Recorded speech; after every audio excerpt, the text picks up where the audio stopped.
Okay. Uh-oh, hold on. 2 more minutes.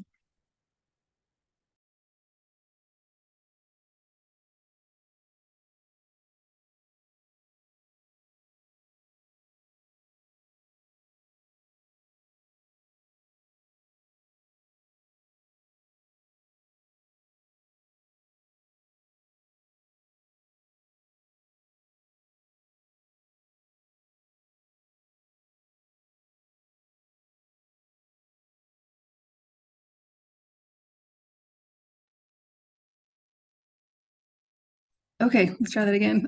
Sorry, we're having technical difficulties over here. Okay, so I'm going to share slides as we go. And since we have a mix of people online and people in here, we're going to just have to kind of figure out how to do this, but the people here are probably going to log in as well. So, and if you guys decide you'd rather do everything from Zoom tomorrow, well, we do need to have Wednesday that someone is coming in to do mock interviews and we need to practice those. So Wednesday would be a day for sure that we would need to be in person. But basically this is not me teaching you. This is, I'm going to go over a couple of things that are in the modules, and then you're going to sit and do the work. So you're going to do your LinkedIn, you're going to do your resume. The intention is that you leave by Thursday with everything completed, so you're ready to start looking for jobs. So, so that said, we're going to kind of start. I'd like to hear from everybody sort of where they started with careers in code, and if you know now what you think you might be interested in doing, what questions do you still have? Of course, maybe not the nitty gritty of like, what do I put on my resume, but big overarching questions about job search. So we make sure that we cover them this week, and or what you can do with your new skills or whatever. But we're going to cover everything that would have been done in the modules. If you've watched some of the modules and stuff before, some of it will be repeat, but a lot of it is good to hear more than once. And so with that, can you guys, everyone can hear me from home? Okay. So yeah, let's start with the people who are here in the room. So let's see, Shannon, you want to start first? I'm so sorry. What? So we're just gonna, I want everyone to go around and kind of talk about your experience, like from the beginning of Careers in Code and now that you're at the end. Are you, what, are you have an idea of, any idea further than you had at the beginning of what you wanted to do? Or is you still like, I have no idea? I feel like I definitely know more than I did when I started because I didn't know anything. And what I realized, at least right now, is that I really enjoy doing front end. CSS, I really enjoy. So I'm not sure what that would look like in particular, but I feel like that's what I would like to kind of move towards right now. And like a UX, right? Yeah, there we go. Yep. Great, thank Is you. that all? Was there anything else? Yep, that was it. Okay. Let's see, Brandy. Oh my God, I don't even think I'm logging in, so sorry. Yeah, ideally. Oh, Thank okay, you. perfect. Actually, I didn't even notice that. Shannon, would you like to repeat what you just said? So people can hear you. So basically what I said is that recent discoveries, I really enjoy doing front end. So like UI or UX would be something that I'm going to move towards. So thank you.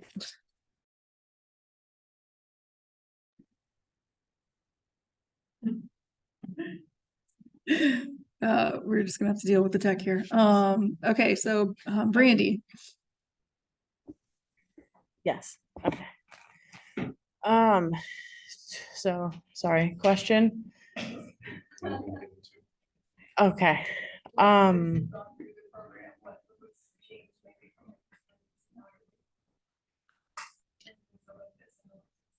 I had a feeling from the start that I was going to prefer front end, and I definitely agree with that now.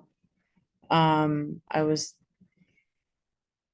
had hoped that back end was going to be different. I thought I was going to cling to it a little more than I did, but right now I feel like I'm struggling with it a lot and would definitely more front end stuff is what I'm enjoying now. I think that's probably more what I want to do.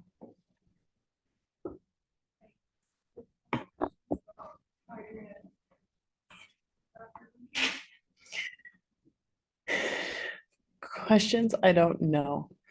I feel like I have too many and no idea how to word them or where to start.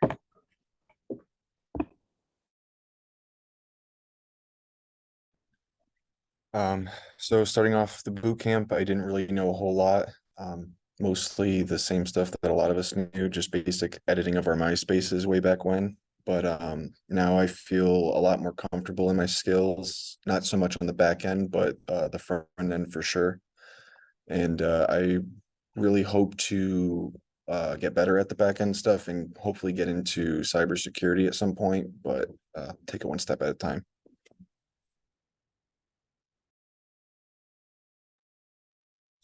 Okay, great. Did you have any questions about getting into that? I've got some stuff already lined up freelance for practice and Nice. stuff like that. And been kind of poking and prodding at work here and there about ship opening up since they've been talking about that for 2 years. So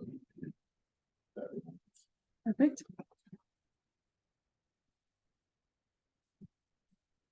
Okay, let's move to people online.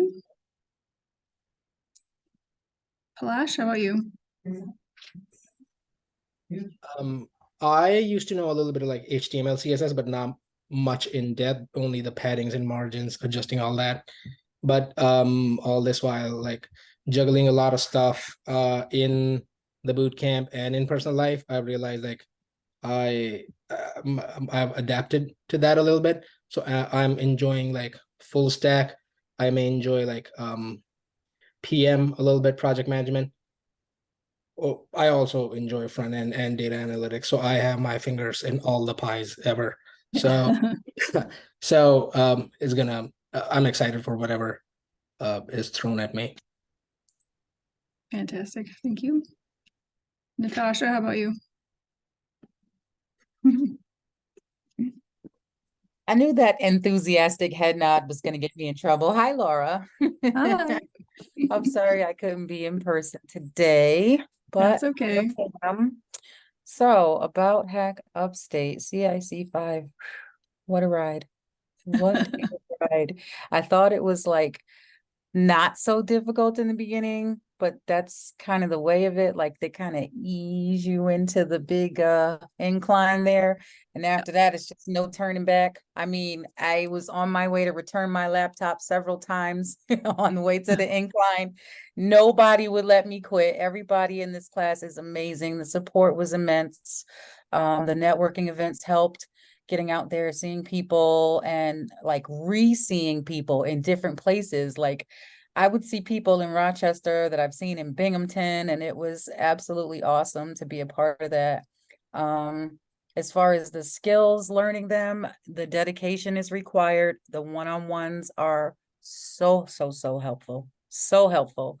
I actually kind of like carved out a schedule once I realized that I needed a little extra help. So I just put together like an ongoing one-on-one schedule with some of the TAs, and that helped.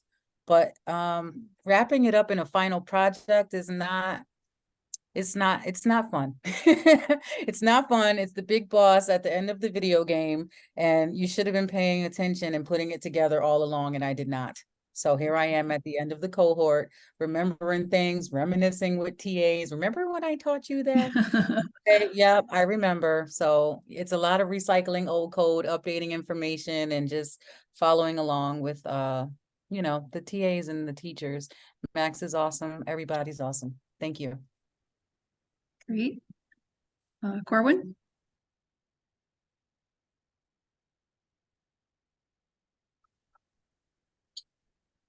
It's been a doozy. It's been a journey. Definitely been times where time management is critical, and especially missing a class. Even though you can watch it and like catch up, it's definitely setting that time out aside and like actually going back and doing it. It's like a whole different story. So like I don't know, I did my best to try to just keep at pace with everything, try to stay on it, turn around as soon as I could, set reminders, to-do lists, you know, try to take notes as much as possible.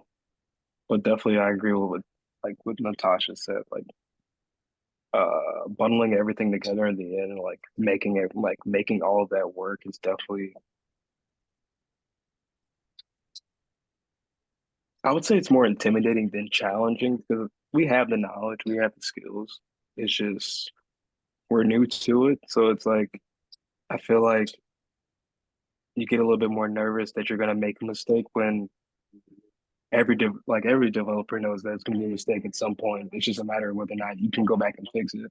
So I think just removing yourself from the mindset of just like, oh dang, I don't want to make a mistake. Let me make my code right the first time. It's like it takes a little bit more stress off of you. Like you just gotta go back, read through everything, see if it's working, ask questions if you don't know. That's what they're there for. So Right. it's been great though.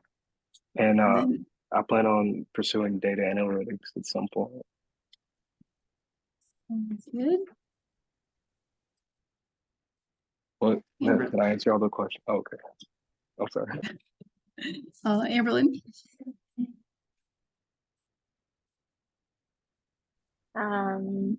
When Prayers and Code started, I felt like, how could I have made it into this class? Like, second guessed myself completely. But really enjoyed everything about it. And Good. ran into imposter syndrome throughout it, but I loved all of it. I think I am drawn to front end as well and design. Really enjoy doing that part. Back end scares me a little bit. It's intimidating. And Tara. Similar to what everybody else pretty much said. It is a journey. Oh, you muted. Sorry.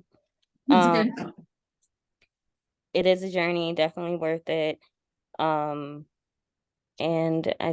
I mean, I don't want to repeat the same thing like 1,000 Yeah, it's okay. but I mean, it's pretty much the same.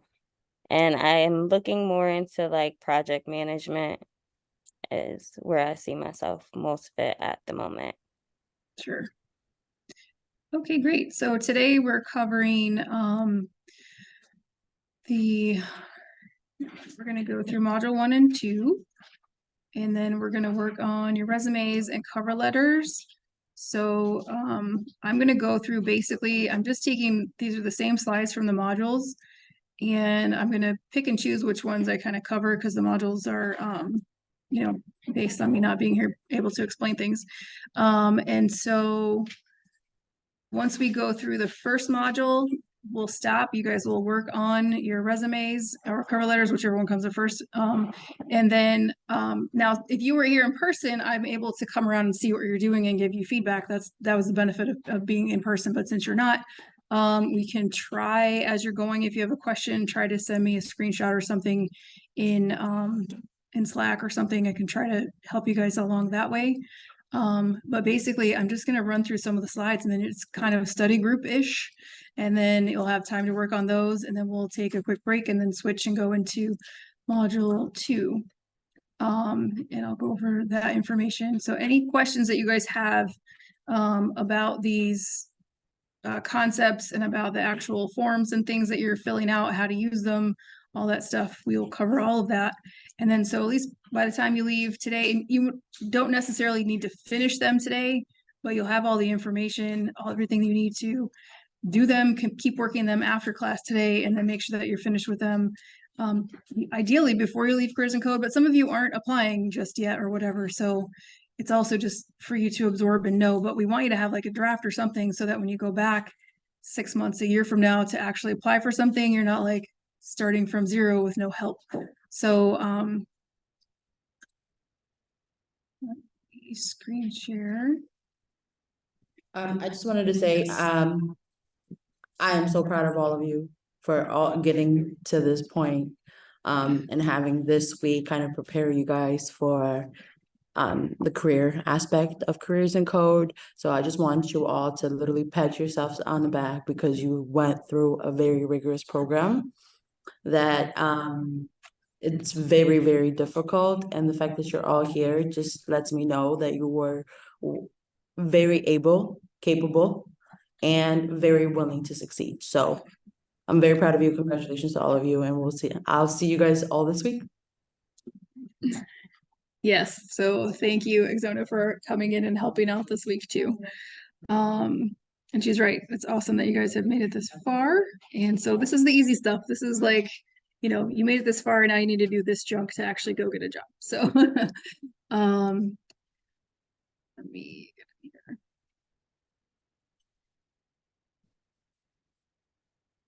I'll have some people rolling in. Okay, so this is going to be the tricky part. I'm going to talk. Hopefully you guys online can hear me, and I'll be talking to the people in the room. So I'm going to be looking at you and looking at you and looking at whoever. Ryan, do you want to just turn up your Twitter at max volume? So back here. Sure.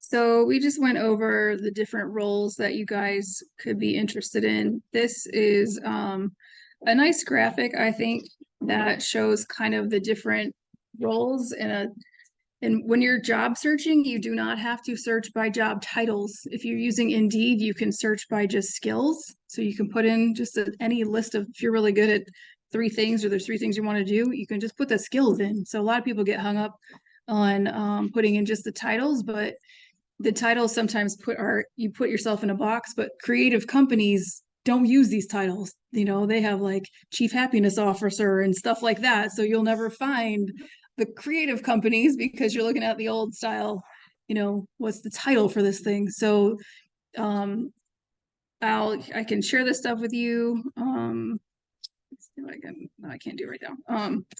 But look up this stuff, use ChatGPT, get in there and say, hey, I just finished this boot camp. What can I apply for? And this kind of breaks it down into the different titles you might be looking for those of you who are looking for front end. Obviously, front end is one of those, UI and UX. And then if you're going back into the back end roles, all the data systems analysis. And again, try putting in the actual name of the job, but you can also try putting in just some of your skill set or the languages that you're and using and see what comes up. We will in a different module get into like where to actually look for jobs and more into that, but just for your information getting started here, that's where we're going there. This I'm not sure if it's still ranked the same way, but if you're looking for certain types of jobs, there are more available under if you're searching full stack, and less if you're searching down into like network engineer. But that means that there's less people looking for those jobs. So if that's a role that you want, you can kind of decide, well, hey, like web developer, I would say the number is probably actually bigger than what it shows here, but the network administrator are probably far and few between. So that's kind of a role if you want to get into a niche. There may be less people looking into those kind of roles. There are more skills than just the things that you have learned in boot camp. So when you're looking for transferable, translatable skills to put on your resume, you should be thinking about if you have, just because you did customer service, it's not just about helping a customer find something on the shelf. Maybe you also were good communications. Maybe you were good at like de-stressing people. Like if you worked in some sort of environment that was customer service, but there was a lot of like, there's like I worked in a grocery store, there's a lot of angry people. So maybe you're just that person who's good at that. So think about not just the technical skills that you've learned, but also these other skills because they can be very helpful as well. And just interpersonal skills. Not most, but a lot of people that are applying for computer science jobs and things are very introverted, quiet, but if you have an interpersonal skill, these are still important for working with clients, for working with your teammates, And so those are things that can be helpful. Testing and debugging skills, you can learn those lots of different places. If you play video games or you've, built the, what's it called? The apple pie thing. Raspberry Pi, thank you. Then maybe you have a skill that's just from something you used to do from a hobby that would translate as well. So try to think outside the box when you're thinking about, I hear chat box things, let me pull it up. When you're thinking about what kinds of things you can put as transferable skills. Yeah, system architect does sound really cool. Anything architect without being an actual architect. So I'm trying to look at you guys and the chat and the slides. So you'll be looking back into your history, trying to pull out those types of things as transferable skills for your resume too. Next slide. One of the things, so we're currently in the first module where we're talking about setting yourself up for success. One of the things is figuring out your transferable skills. The other thing, we're gonna, you have a couple of different tools in the resources folder. If you don't know where that is, I can share it again while we're here. But the application tracking, this is so that you can fill out the places you've applied to and then put in, the link to that job, the job title where you found it. That way you're keeping track and researching. When I do career coaching, sometimes I ask people like how often you've applied, and they're like, oh, once a month. But then they're wondering why they're not getting jobs. If you really want a job, this tracker needs to be filled out a lot. And the other thing, the column there about how do you feel about your chances, that's to help you gauge whether every single thing you keep applying for is something you feel like you can't get. And then, or if everything you're applying to seems like it should be easy and you're still not getting a job, those are two different problems to tackle moving forward. And in the follow-up date. So it's really, really important. We're going to talk about a lot about networking on a future date. It's important to be following up on these. So when you submit an application or hand your resume to someone to look at, you need to be following up with them, either with the person you submitted to or someone at the company, and then keeping track of the outcome. So a lot of times you're not going to hear anything back. That's very, very common. Not something you should take personally. It is frustrating, but it's just the way that it is. And so they have the tracker in the resources.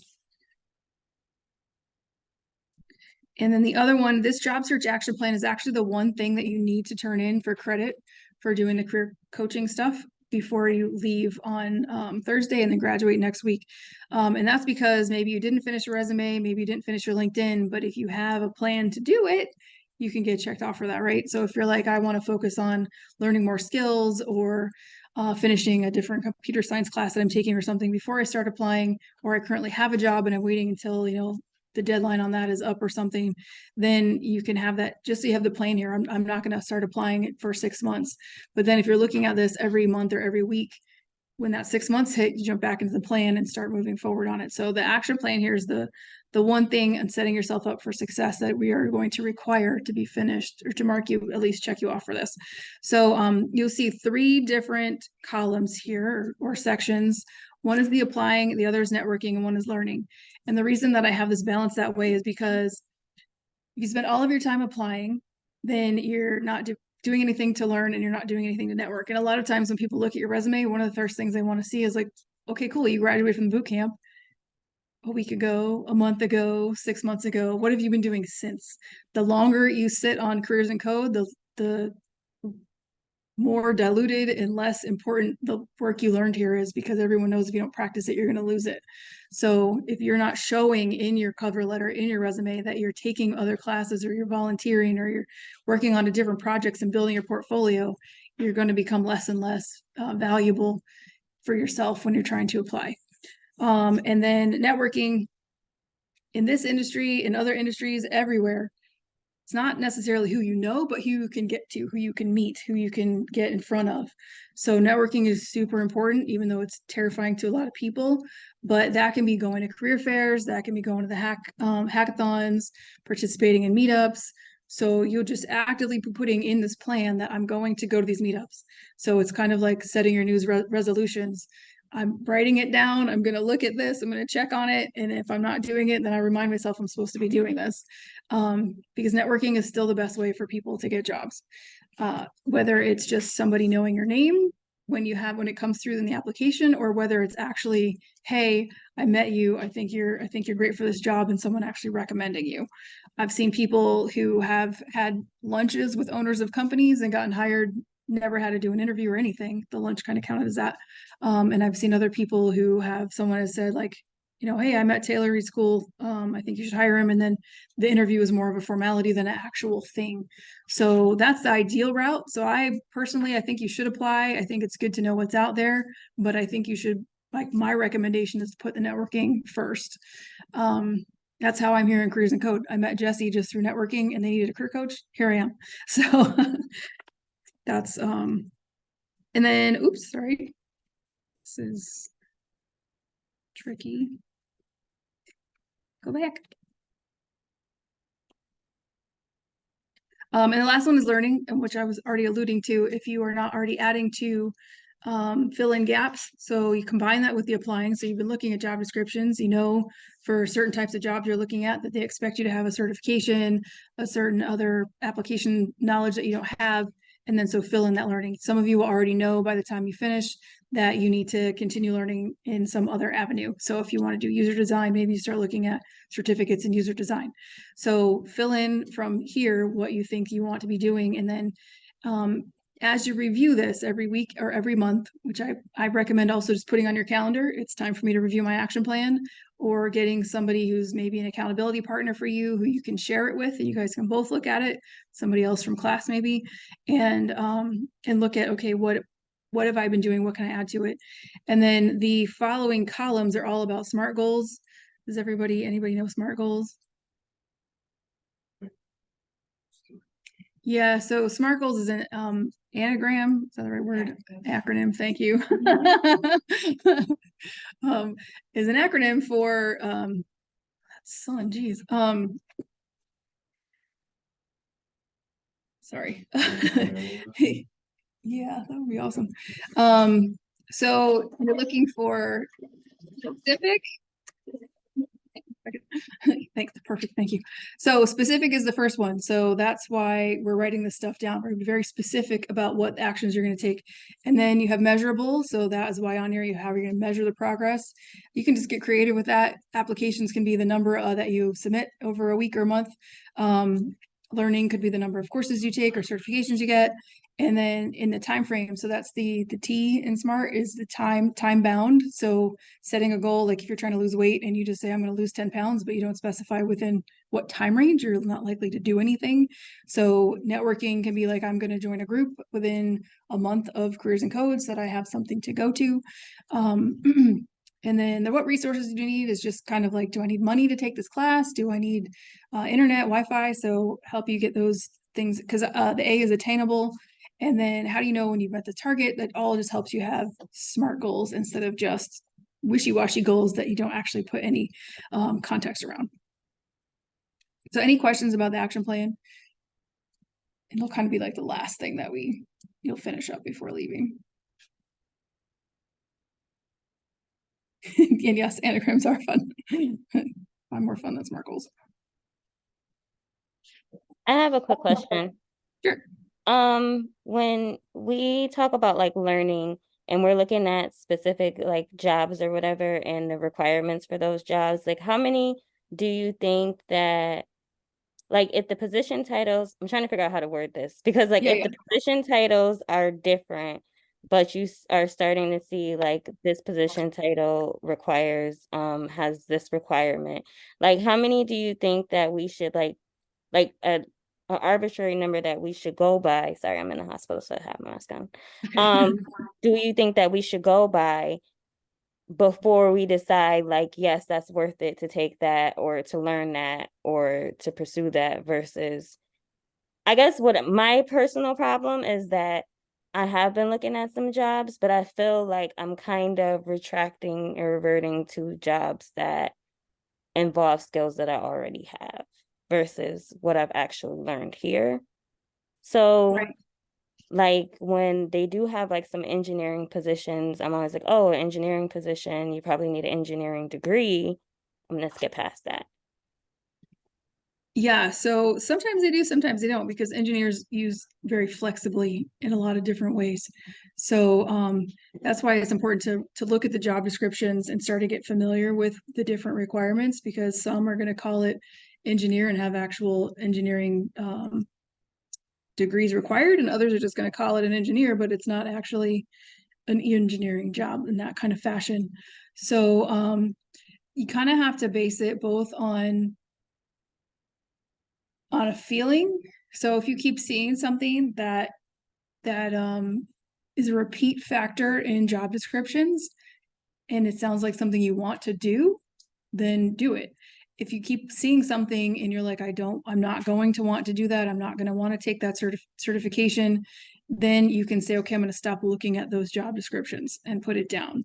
And that's where having like an action plan or a journal or something to help you kind of evaluate and keep a running list, that job tracker that I showed you before this one, can help you in deciding which directions you're trying to take. Because nothing is black and white, and the job descriptions are perfect. Every company is writing them differently. In government, a lot of times the people who don't even do the hiring are writing them, so they're written by someone who doesn't even know anything about the job. So they can be, you read them sometimes and then they're not actually what the job actually is like. But I have another tool to share with you that can maybe be helpful as well. So this is a kind of a process that I created to help people to dive deeper into job descriptions and be able to evaluate them a little bit better rather than just like looking at a great wall of text and not knowing where to focus their attention. So basically you would grab the text from a job description, whether you found on LinkedIn or Indeed or wherever, put it into a document, and then use 3 colors to highlight. I'm using yellow, blue, and purple here. So highlight in yellow, just for example, your strengths. And so as you go through the job description and you're looking at the responsibilities and the requirements, you can say, okay, I learned this in boot camp. I've done this before. If I had an interview for this, I could talk through it. Put that in yellow. Anywhere where you're like, nope, I don't have this, I would not be able to talk through this in an interview, put in blue. And then that can give you a gauge. Like if the whole thing is yellow and you've only got 2 blues, go ahead and apply for it. Even if those blues are like things you don't have, right? Because some people will focus on one of those blues and go like engineering and say, oh, I can't do this. But if you meet all the other requirements, you should still apply. The purple though is alignment. So if you know you want to work somewhere with a diverse environment, a creative environment, supportive, they have training, like you looking for those buzzwords in the job description, you can highlight those in purple. If you have no purple when you're finished with the thing, maybe you don't want to apply to them at all anyway. So that is also this like description or example is in the job resources folder as well. So any questions about that, how to use that or anything? It's pretty straightforward. The resources are in Pages, but they're also in a folder. So there's a checklist for the job search. There's checklists for resume, LinkedIn, but in getting set up for success and thinking about the job search checklist, this is an overall things that you need to do. So this might be something you want to pull out at the start of this week and maybe just turn it into a PDF and check things off.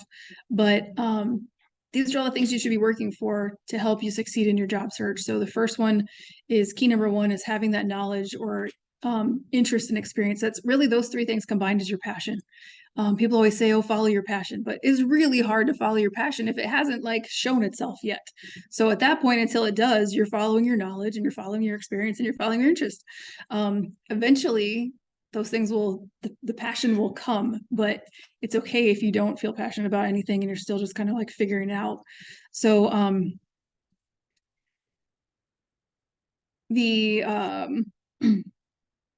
checklist items underneath that are like your resume, your LinkedIn, a skills gap analysis. That's kind of just that little piece of looking at looking through the job descriptions, what are you missing, what you need to do to fill those gaps. Getting more clear about you want. In some fields, like in the environmental space where I also do career coaching, it's easier to go volunteer. You can go do cleanups, you can go, shadow a park ranger. It's a little bit harder, but you can do that. You could say, a lot of places maybe aren't hiring, but maybe you say, can I job shadow somebody and see what it's like to be an engineer for a day. Because I know for myself, when I got into environmental work, I thought I wanted to be a park ranger. Like, sadly, I'm going back to school 4 years. I'm going to be a park ranger. And then I hated it when I actually did it. So you also don't want to like follow the lead down to like user design and then be like, man, this is boring. Right. So like, see if you can network and find somebody that you can go sit with them for the day or an hour or two and just like see what their job is. Because it's a lot better to figure it out before you're on someone else's payroll than just doing it ahead of time. Keep building your portfolio. All of those things will help you explore what you're interested in. If you're not actively exploring what you're interested in, you might just land something and then a year later you're like, okay, this isn't what I wanted, which is okay too. You'll still be building experience. The second key there is navigating the industry. So knowing what jobs are available and what here, especially if you're not looking for remote jobs, if you're looking for local in Syracuse, who's hiring, what are they hiring for, who are the people in recruiting positions, those kind of things. I would still encourage all of you to keep looking for those remote positions. It opens it up from just, the hundreds that we might have in Syracuse to thousands you might have opportunities for. And Indeed has, like, if you go on Indeed, you can select remote as a location. So it's easy there to find like anywhere. You can also be watching YouTube videos, follow people and see every single job, there is somebody broadcasting everything they do all day, either on Twitch or on YouTube. So if you think you're interested in user design, find those people. There's someone doing user design on Twitch and YouTube all the time.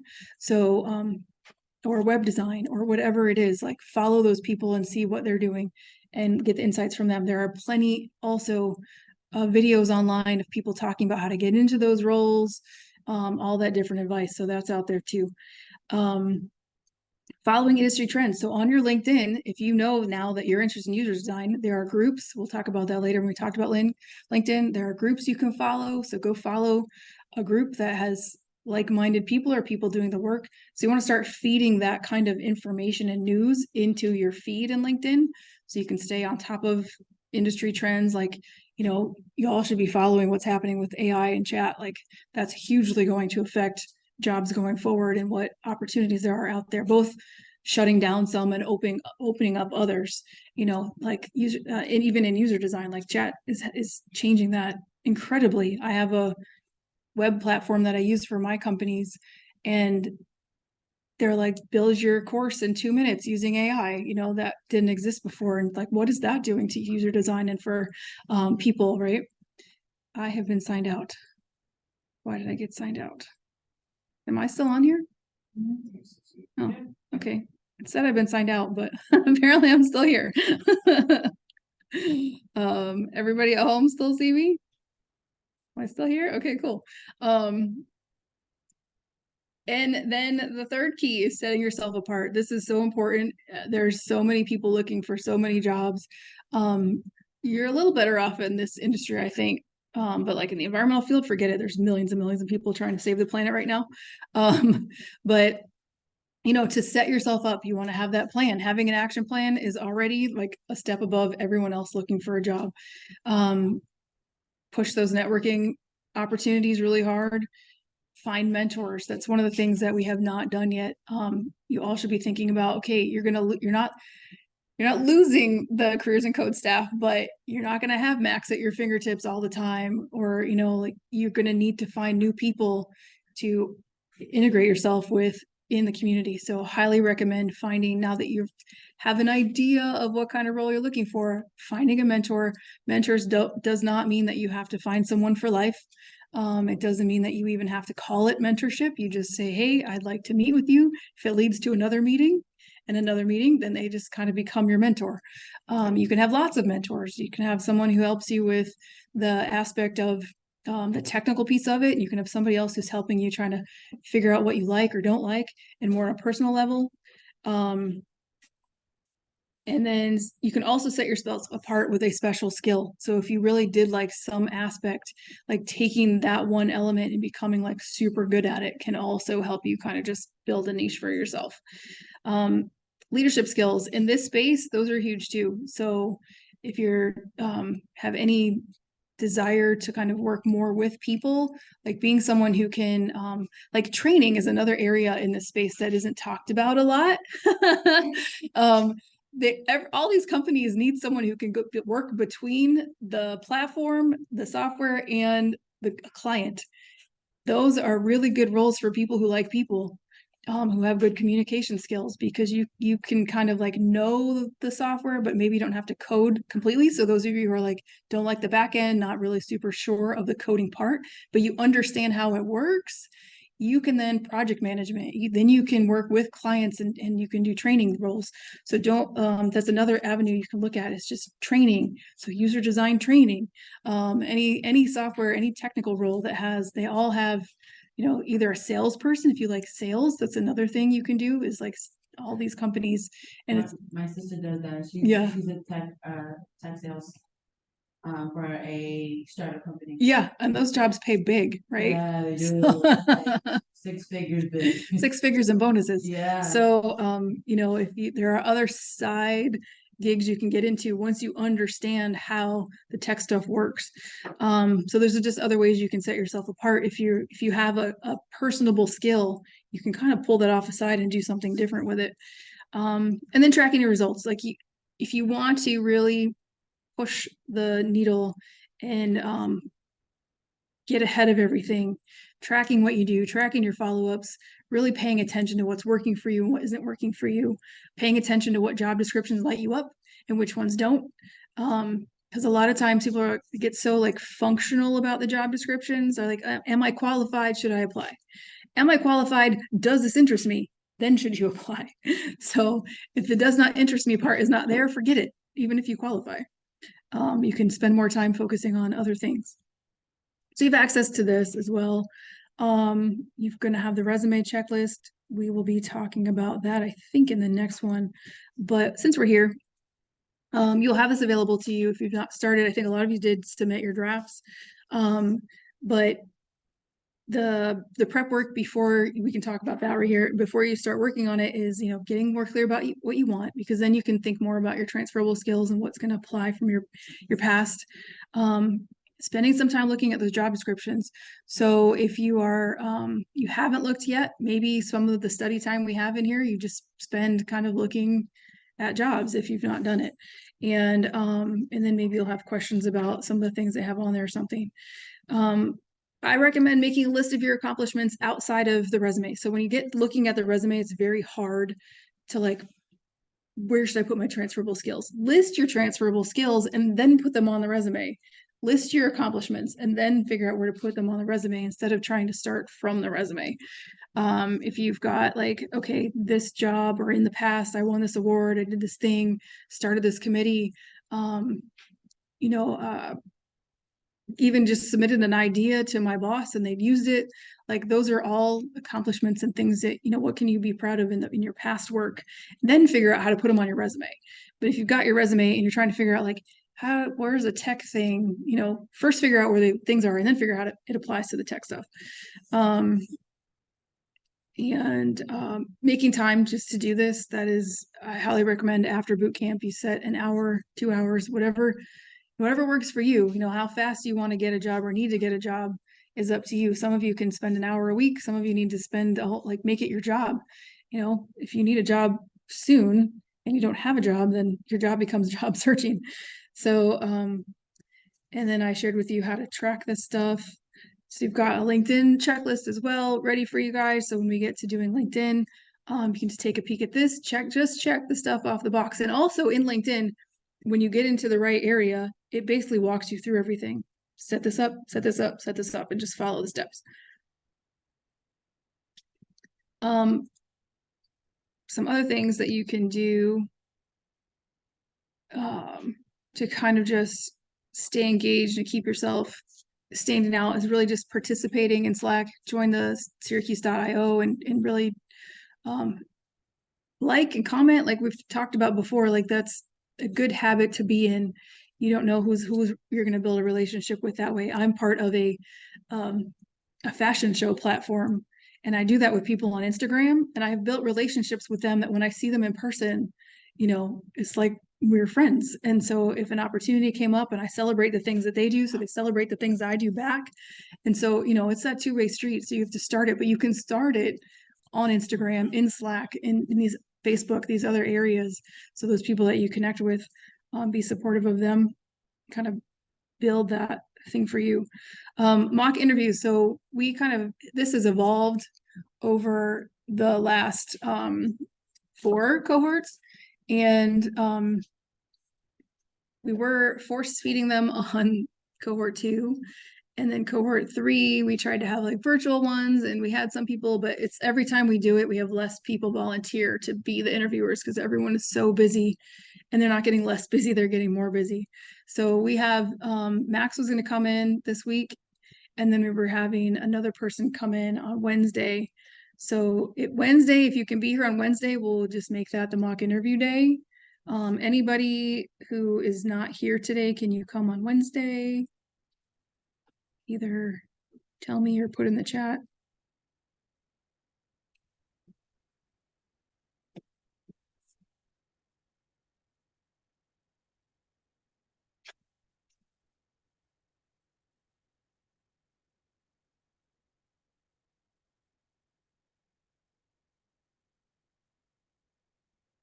Okay, great. So I'll try to have both Max and the other interviewer come on Wednesday. And then basically they'll just come in and you'll just rotate out of the classroom and go meet with them. And then that's another thing that we had set up like a self-interview process. I still have to check with Max on whether that's ready to go, but that is something that maybe you could do after this, because I think another thing that's just very important is learning to talk about the skills that you have, you know, and it's much easier to talk to them in a practice setting than it is to do them in person when you actually want the job. So the mock interviews are important. That's something that you can ask someone to do with you, even, you know, over next week. Do it with any of the TAs or with Max, and just kind of practice, because just having someone say, okay, tell me about yourself, can be very daunting when you've never said it in this ownership of your new skills. So doing it a couple of times with ideally a stranger, you know, like, so this person, Mike, is going to come in, will be great. We'll do some practice as well, just out loud in front of people, practice saying it. And you can hear, you know, what you like someone else said, fix what you don't like what you said, and just kind of get over those initial jitters of talking about it. And then there's lots of ways to build your portfolio. And so, like, again, volunteering, doing some freelance work. There are open source projects. There are also challenges. So you can go online and start looking for like tech challenges, coding challenges. Maybe there's something that you can join with a group. And sometimes you can go in as a team and apply for those, or you can join someone else's team. There's another way to kind of build your resume and your portfolio, keep adding to things. You know, obviously you're starting with your capstone, but don't start there. You can keep building on your capstone after class. And because you'll just want to keep doing that, because I'm telling you, after you graduate, when you start applying to things, they want to know, what have you been doing? So keep working on that and building your portfolio. Just having your capstone on there after a while will get a little stale. And then we have this whole concept of being hireable. Communication is huge, you know, being able to respond to people in a timely manner, in a professional manner. So there's blogs that we wrote that are on Medium about, you know, using people's names, using a sign off, writing professionally. When you are interacting with someone like that, they need to see that how you would write on the job, right? So even in Slack, you're always going to use their name, write in full sentences, make sure we're not text writing, things like that. Doing your best, asking for help when you need help, helping others. So even if you're, so pay attention when somebody's maybe asking for help, either on Facebook or on Slack or wherever, and having a positive attitude, all of those things. So as you've all been going through class, we've been paying attention to everyone's attitude, who's asking for help, all these things we've been paying attention to. So that is what makes you not just hireable, but referable. You know, if Brandy applies for a job and they come back to Careers and Code and say, well, what do you think? You know, we were going to be honest about whether she participated, you know, if she tried to do things by herself and needed help but didn't ask for it, or went and got help, which she's been doing. So like those things all matter. So you should keep those up after boot camp. This is just all right. So that is all like setting yourself up to be successful in your job search. Do you have any questions about this material or anything come to mind before we stop and we'll move into the resume part and cover letters?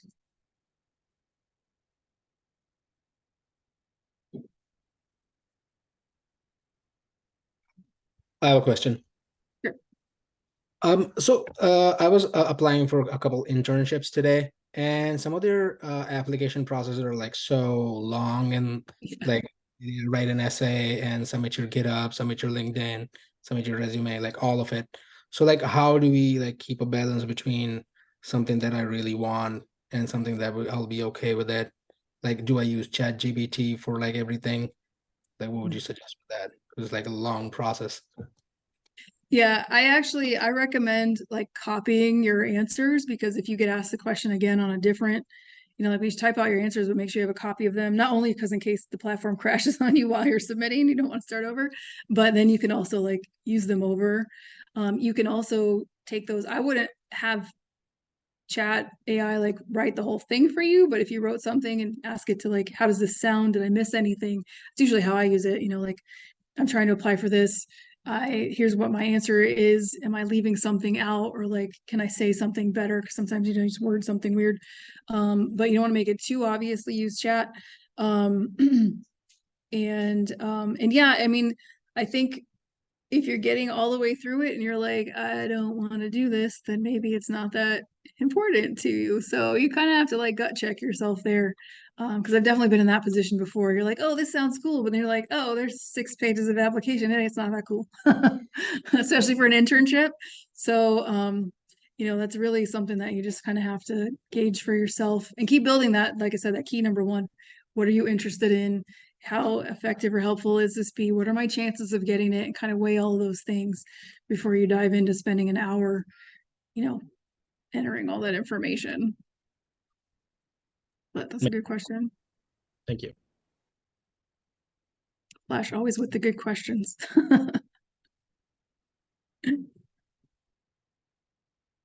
Okay, so let's just take like a 5-minute break so I can reset the slides, and then we'll jump into the resume and cover letter stuff.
you're like, hey, you know what, I'd rather invest my money to more of a senior person, kind of like how teaching,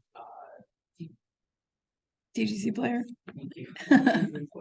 How they are, you know, they prefer senior, I get it. You Yeah. want to return on your investment, you know, we don't want junior. Yeah. But would you say that with the bigger companies that are coming, you know, that's the main reason why we're doing this. Yep. in college, will they have that patience with us? Yeah, so that's a great question. So Rain and I are talking about like in getting hired, do companies have the patience for junior developers? Or are they all looking for senior? In such a saturated market? Yeah, because it is saturated right now. And I think a lot of that is going to depend on the company and the company's values and their budgets. So a lot of the companies are, if they are, and I think their mission. So if they have a really important mission and they don't have time to like mess around with potential mistakes, you know, they may opt for just senior people.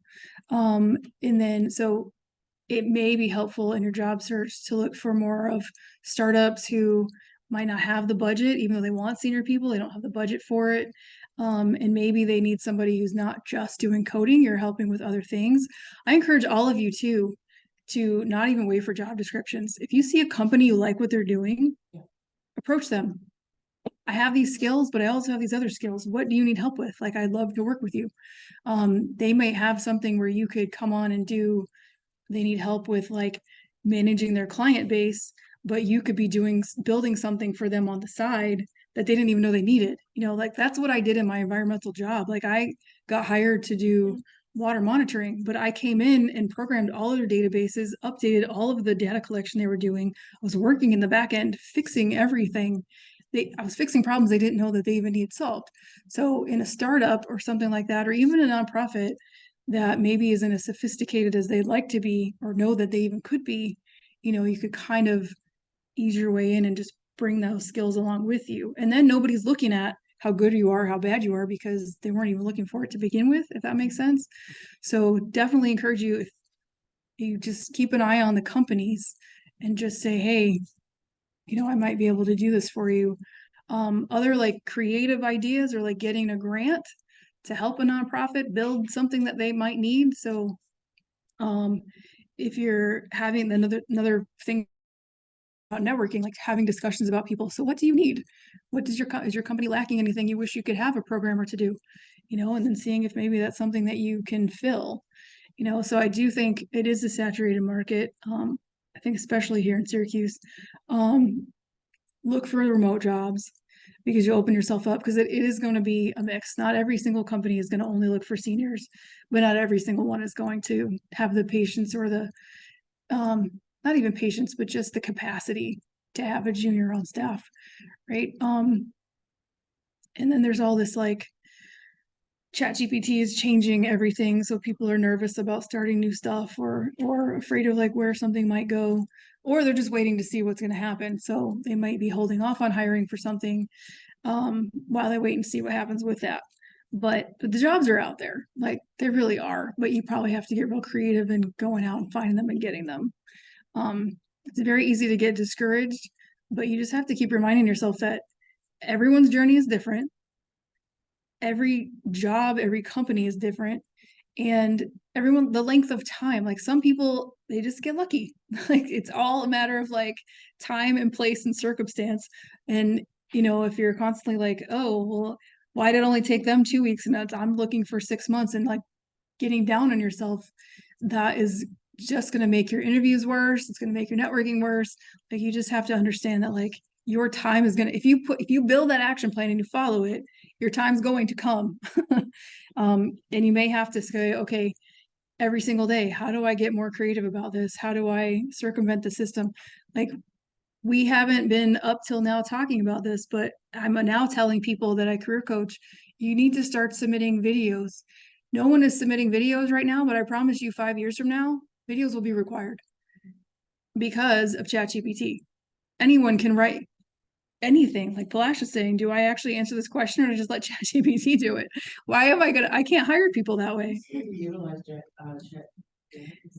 Yes, I highly recommend you start using it, only for several reasons. One, because it can be helpful. I use it a lot. I'm like, you know, I have this brown spot on my face. What can I do to get rid of it? Seriously, like everything. It's just faster than Googling, right? And the same with your job search. So like a lot of you will send me your resumes and I'm like, okay, this bullet doesn't sound right.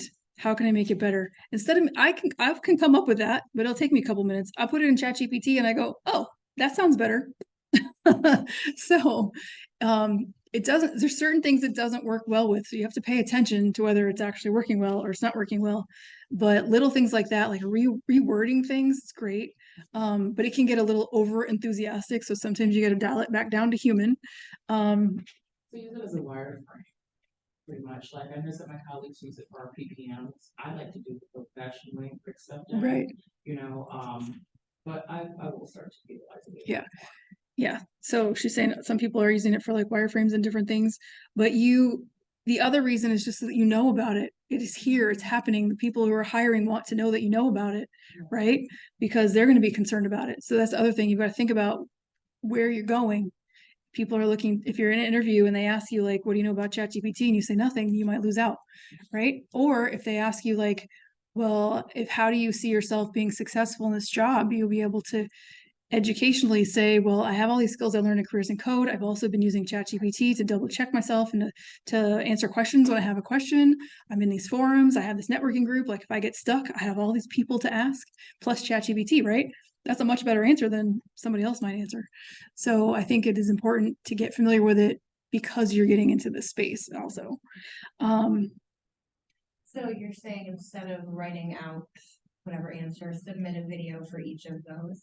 Oh, for sorry. Each question? Yeah, back to the video thing. So what I'm saying is that so when I was applying for jobs 10 years ago, there were certain platforms that I had to do like a self interview, right? Like so those are still out there and becoming more popular. Oh, we did them actually for Careers and Code. Right. Yeah. So Careers and Code is doing that, which is an indication that other companies are doing that. But I'm saying it's going to video because ChatGPT can be faked, but currently video kind of can't. It probably will be in the future too, but right now you can't fake the video. So you can still practice your answer with ChatGPT and then come on video and do it. But I'm also saying submit a cover letter with a video. Reach out to an employer who's not even hiring and say, hey, this is me. Nice to meet you. This is my background. I've just graduated careers in code. Just wanted to say hi. And then, or hey, I just applied to work here. Hope you'll check me out. Like, that's another way to stand out because people are getting resumes and they're just looking. Nobody wants to sift through 200 resumes to find their next hire. No one. They want, like, even when I hire, so I hire for my 4 different companies. I have assistants, book writers, social media people. I never read a resume ever. They either follow my directions or they don't. And then I'll read their cover letter. It has to be written to me. It has to be personal. And then I wait. I wait for the one person who actually sends me a message on LinkedIn. And that's who I hire every time. So you have to follow up.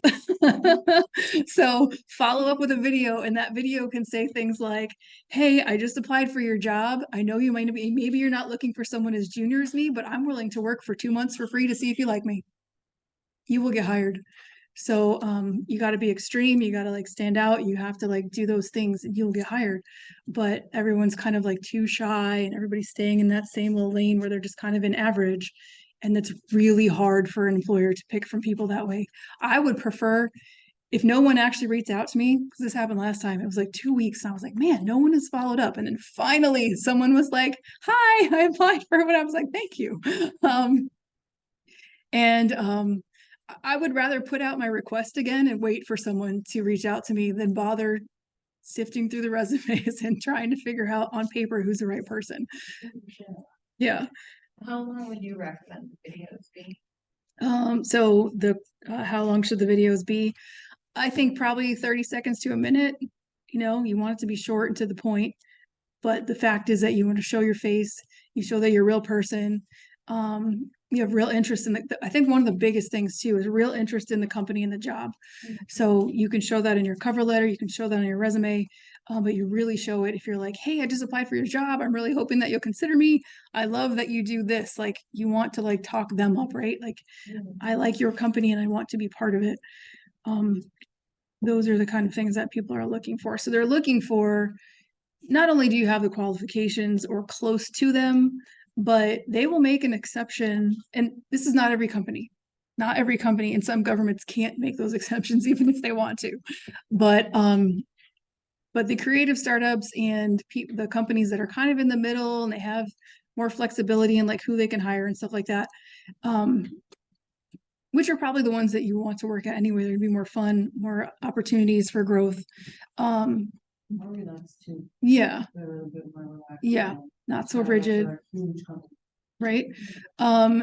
Then you're really putting yourself above all those other people who are applying and making it easier for them to pick you.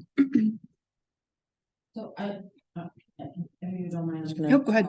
um, Let me mute while you so one thing, sorry. Go ahead. So one thing when you guys are applying to really consider companies or the public sector, so like government, consider applying there too for apprenticeships. So that's another route that you can take. They'll pay for your education. So if you want to further take it, continue taking more classes, you can definitely apply for places or at places that do offer apprenticeships, and they tend to almost always be free. And so, yeah, definitely keep that in mind if you are applying for jobs. I'm in an apprenticeship, so. Absolutely. Thank you. Yeah, because you also have that question, right, of whether you do I apply for internships, apprenticeships?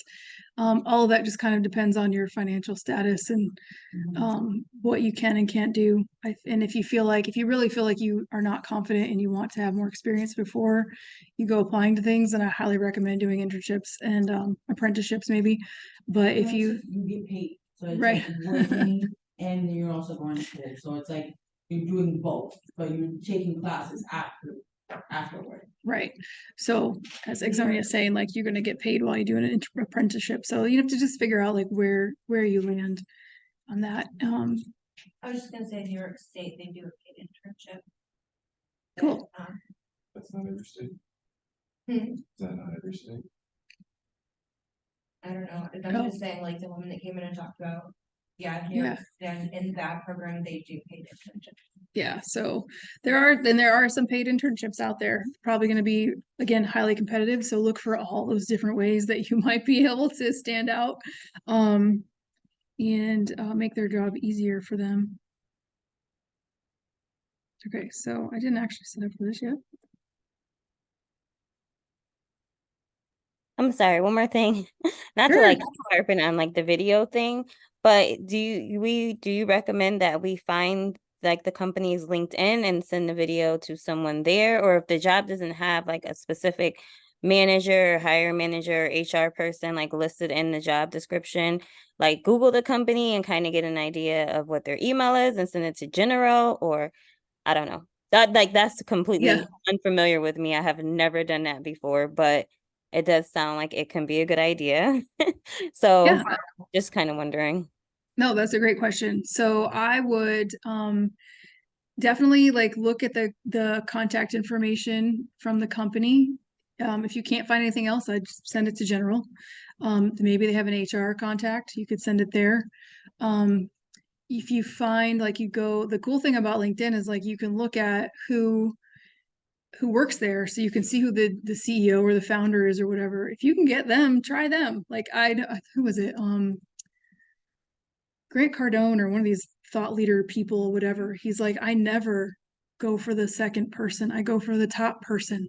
That's the person who makes the decision, right? So the highest person you can get to, give it a try. I mean, your chances are slim anyway, so just give it a shot. Like, you've already got a no essentially, so submit it. The only thing you can get is more of a no. If you apply for a job there later, they're not going to be like, oh my god, that's the girl who sent us a video, don't hire her. That's not going to happen, right? So just shoot your shot and go for it. Probably the most likely scenario. In most cases, you won't get any answer at all. But you're looking for, a lot of times, and one of the things you can do on your action plan is go for 100 no's. If you try for 100 no's, you're going to get one yes in there. That's just the basics of sales, right? So, because that's what you're essentially doing is selling yourself. So if you use that tactic where you're like, all right, this is my goal, this is my project, is to get 100 application or video no's, and then, statistically, you should get a yes in there. Okay, thank you. Sure. Okay, so a little bit about resumes. I'll do upward to How much what? is break over? Work over? No, our break. Oh, yeah, breaks over. But you can, whatever you need to do, go ahead. Does having a business background, is that something that attracts you as an employer person who, has like, knowledge of markets, increasing return on investments, catering to shareholders? Is that something that attracts you as a person who hire workers? Yeah, so the question was from Rain if having a background in business, like knowing clients and knowing markets and things like that would be beneficial. And I think that really just depends on the job. So I have seen both where someone applies to a job and then, the hiring managers just decide that the person is overqualified. So like if you're applying for an internship, you probably don't want to play that up, right? But if you're applying for something that's higher level project management or a client facing, then yes, by all means, that would be helpful, right? So you kind of just have to gauge where you're coming in that position. If you're coming in for something that is strictly tech and you are not doing anything but you're coding, they're probably, unless there's opportunity for growth, they probably aren't going to be interested in that. So you want to focus on what strengths you have in that place. But if you're interested in using those skills, then you probably don't want to mess with the ones that wouldn't appreciate it, right? So you also have to figure out, like, back to that key number one, what is your passion, your experience and interest? Where do you want to apply? Because if you, like for me, when I got into consulting, like strategy and like spreadsheets and process and productivity, that's my jam. But I keep getting hired to do like fluffy leadership stuff and I don't like it, right? So like just because you can doesn't mean you should. So if you are looking for jobs that are strictly coding but you're not getting to flex those business muscles, you got to decide whether that's going to fulfill you or not. So same with any of you who have like interpersonal skills. If you get hired to do a data entry role or data analyst where you're doing nothing but looking at a computer and you're not talking to people, you're not going to be happy. So you've got to also figure out, and those are good questions for you. That doesn't mean you can't apply to the jobs, but you should be asking those questions on an interview. So I always definitely encourage you all to not only be getting interviewed, but interviewing back. So Rain, when you're in the interview and they're asking you about your qualifications, you need to be asking them, will I get to use these skills? Is there an opportunity for this? It might not even be in your job, but maybe there's a committee you can be on, where they do planning or something like that you could join, right? So you want to be in a position where you're not like, oh my God, I need this job so bad. You need to be in a position where you can say, all right, they're willing to give me this job. Do I want it? And then be able to say no if it's not going to be the right fit for you, ideally. Sorry, yes, I no, think go ahead. that interviews is, you're interviewing me, but I'm also interviewing to see if this is a great fit for me as well. Yeah. Because maybe now the market is bad, but in the future it could be in our favor, the applicant's favor. So you have to look at it as, okay, so why should I work for you instead of why are you hiring me? Right. Not when you have that approach, they want you. Oh, confidence sells. Confidence is the probably number one thing that you can have. And that's why it's so important for you to figure out how to talk about this stuff. Because if you're not confident about it, even if you got to be confident about what you know and okay with what you don't know yet. Like if you are confident about those things and just say, this is what I know, but because I learned this, I know I can learn all this other garbage. Like that will sell better than, well, I'm not sure how much of this I really do know. Confidence really, really does sell. And there's a lot of different things that not just your mannerism and not just the way you talk about the work, but the questions you ask them, your attitude, how calm you are in an interview, all of that stuff speaks to confidence, right? So those are all good points.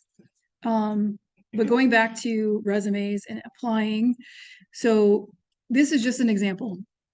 And my point in showing this is so that you can kind of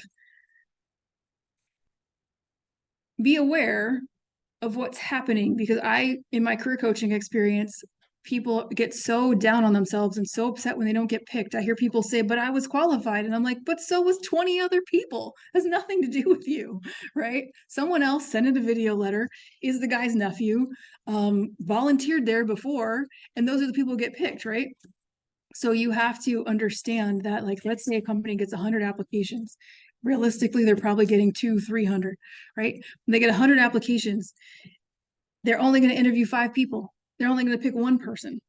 So even just getting to the 5 that get to the interview is very hard, because also, and I have had this experience myself, you've got 100 applications that, like I have right here, I can look at them. I see that a handful of them are not interested. I can tell because they didn't customize anything. Like, okay, they're off to the side. So don't be that person, because it's a waste of your time and mine. Some just didn't seem interested. I don't see the passion in the cover letter or the resume. Some strictly are not qualified, so we pull them out. But then I've got 10 left that they all look great. I'm like, okay, that's why I sit back and wait for somebody to reach out to me, because I want that bold person who follows up. But otherwise, I've got 10 people and I got to sift through all 10 of these and try to figure out which one is going to be the right person. No, thank you. So then they start going and looking at your LinkedIn, because they want to figure out, who can we take out of these 10? I'm going to pull out the people who don't have a LinkedIn. I'm going to pull out the people whose LinkedIn don't tell me anything extra. And now I'm down to like 6. So then they're going to randomly pull some people, or now this is when they start looking for who can they vouch for, who knows this person, who's heard of the name. I've heard of your name, you get to stay in the pile. So that's why all of these little tiny seemingly insignificant things are so important. Your LinkedIn, people are like, I don't want to bother with LinkedIn. You need to bother with the LinkedIn, because it might affect your ability to get pulled out for an interview. So that just means you've got to be in the top 5% out of 500 or out of 100 to get picked, right? Now, if there's 200 applications, you got to be in the 2.5%. So standing out, submitting those video things, having side projects, building your portfolio, being confident, all this stuff matters. So then we talk about resumes. All of this is in the checklist. All of this is whatever. But I want to give you my advice, because these are all things that and I always say, in this space, there's always counter advice. I say 1 page, someone else says 2 page. I say, submit a video, someone says, don't submit a video. These are all from my experience and what I believe. So, it's your career, do what you want with it. But how many pages it should be? I feel that all of you can get to 1 page. And I feel like 1 page is important, because if you don't sell me in 1 page, I'm not flipping over the 2nd page to see what else you've got. I want to see, you got to sell me on the 1st page. If I've got 200 applications to look at, I'm looking at 1 page. So that's why I say 1 page, not because that's what people like or whatever. I'm just like, if you make it 2 pages. So the other thing is, if you do have to have 2 pages, I'm not going to fight you on it. If you've got to have 2 pages because you can't figure out what to get rid of, make sure all of your best stuff is on the 1st page. Because I still don't think they're going to flip it over to see what's on the next page if they don't like what's on the 1st page. Do you start with experience or education? So this is very much, if you're this is where you might want 2 different versions of your resume. If it's an entry-level internship, education goes on the top. If you're looking for something that pulls in all your past experience and you're looking for something that is not entry-level, you want your education at the bottom. If you're putting your education at the top, you are sending a red flag that you are a recent graduate. None of you are really recent graduates. So most of you want to have your education at the bottom. Education at the bottom also is the one thing they might look at. So they have to kind of scan through the rest of the resume to get there. So I usually recommend it at the bottom. But if you're applying for an internship, totally fine to put it at the top. No pictures. So unless you're in a creative design field, if the only exception would be like user design, if it's a super highly creative design like type agency, that field is kind of okay with pictures. I still don't think it's really appropriate, because we're trying to live in a world with equal opportunities and you're not really supposed to give them bias opportunities. So That would be my only exception, but everywhere else you would not put a picture. And I mostly stress that because if you go like into Canva and you look for templates, they all have pictures. But they're also design people, so that's what they think. But in most cases, a picture isn't appropriate because you want to be trying to eliminate any opportunities for bias on your resume, not add them to it. Because sorry, women and minorities, don't make your chances worse. Like, I'm just saying, like, not putting your picture on the resume because people's biases and stuff may come out. It happens with even just names, right? So, on the flip side, do you want to work for a company like that? But you still want to try to get your foot in the door for an application or for an interview potentially. So, but in most cases, the picture is not appropriate to have on there. I recommend bullets for your experience over sentences just because they are faster to read and more to the point. When you start putting a sentence and there's fluffy words and words in there that don't need to be there, I'm starting to get bored because I got 900 other resumes to look at. For most of you also, I would recommend a summary at the top of the resume. So you can put a summary or an objective. The objective, again, is usually for students right out of school, never had any experience. Where it says, the objective of my career is to do X, Y, Z. Most people hiring, they don't care about your goals, unfortunately. They want to know how you're going to fit and help them with achieve their goals. So you need to have a summary which says, I'm an experienced individual with this many years doing this, just completed Careers in Code Bootcamp where I have learned this, ready to bring my project management skills to the role of, and this is where I will help all of you stand out. Nobody does this. That one end of the summary, you talk about the job. No one does that. So then I know whether I've looked at your cover letter or not, that you're applying to my job, not everybody else's. Because like I said, that's super important when I'm trying to sift through these and decide if it's someone who's just applying to everything and just throwing spaghetti at the wall. So that last sentence in the summary says, I'm going to bring these skills that I have to do this in this role. So, because the job description will say what the goal of the role is or what the mission of the company or the position is. So you can fit that in there. A lot of examples will show you interest on a resume. The only time that is really, I think, fitting is most cases not. But if you're trying to show you have no coding or tech experience and you need to show, so you can say my interests are hackathons, coding, but you do not say riding horses or match.com writing, long walks on the beach like that. No, the only time you would include the interest if it is related to something in the field. So you have another opportunity to show your passionate interest for the work. And it shows when I'm not working, I am doing capstone projects or building my portfolio or whatever. So that's the only exception I would say to that. And then the last one, people will ask, like, should I pay someone to build my resume? And I usually recommend against that. This is before ChatGPT too, or should ChatGPT write it? I don't think so. I mean, like I said, I think you should write it yourself. You can double check it against ChatGPT and see what suggestions it makes, because it will often take those bullets that are like boring and bland and turn it into the more catchy kind of words and stuff. So you're not lying or whatever, you're just making it sound a little better. I think that's okay. But paying someone else to do your resume, I've seen lots of people do it and they are not getting good results. And they're probably just using ChatGPT to do it anyway and get paid. So, but you ultimately have to be the person who stands up for your resume, talks about, because they're going to ask you direct questions from it in an interview.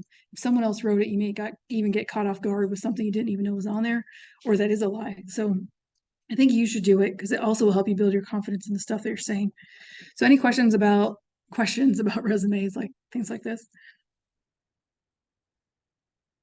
Okay, I know the chat is going. I haven't been looking at it. I'm literally.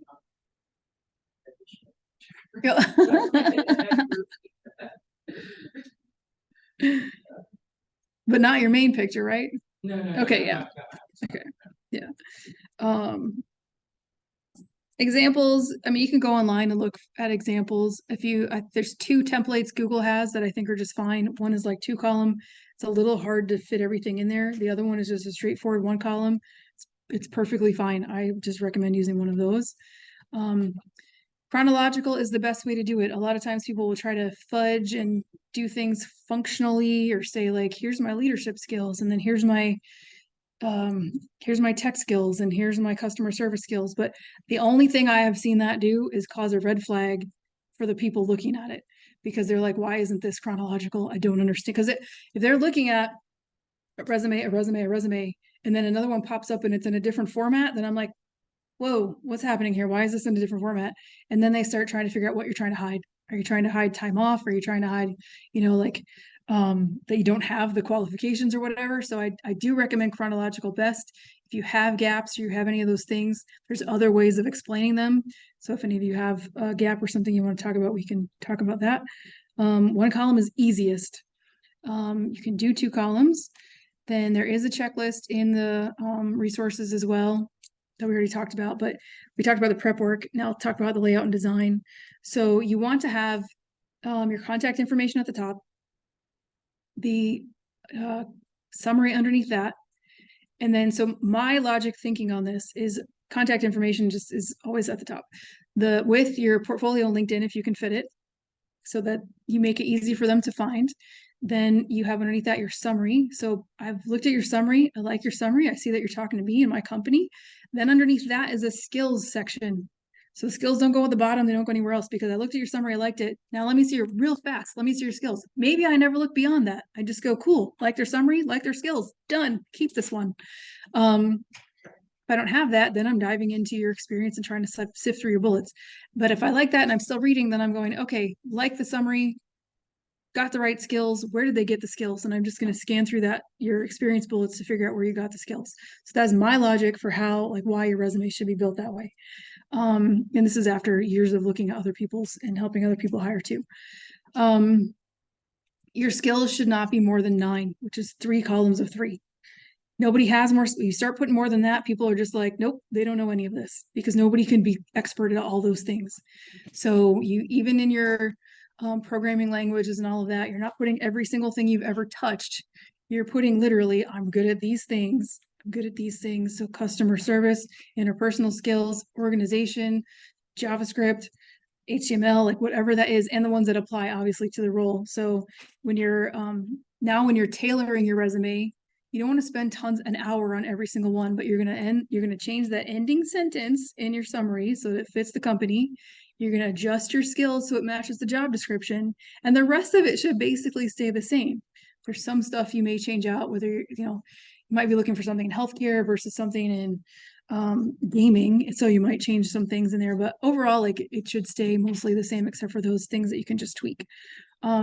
If the job description is looking for people with customer service skills, you put customer service in your skills. If they say they're looking for somebody with people skills, you put people skills instead of customer service. So you want to be matching what they're saying, so that if they are using any sort of screening tools, you will get through it.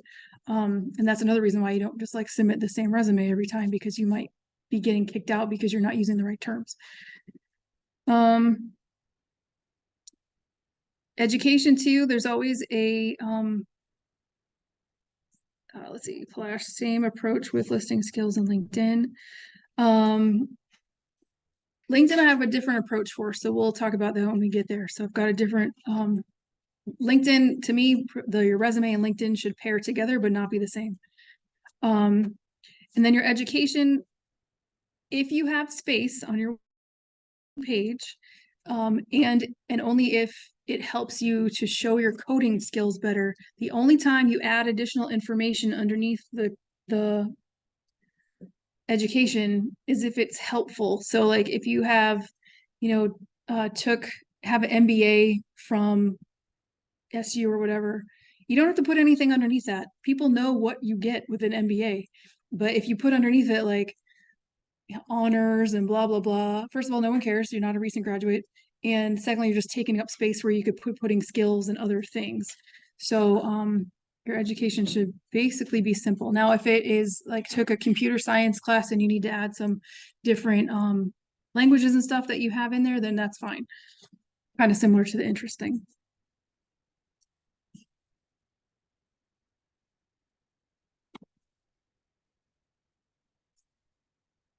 Now let's talk about the mistakes that I see every single time.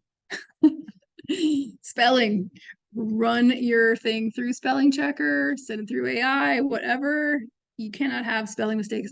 As coders, you have to have attention to detail.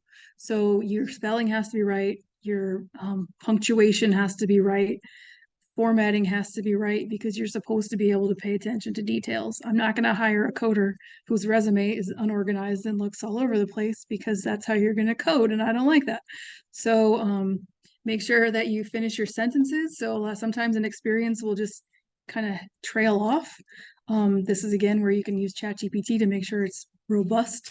In the experience bullets, finish your thought, and also I think my suggestion is to think of how and how big. So when you say, I planned events, and so like for an example, like I was at the event planner and managed a setup for our annual festival.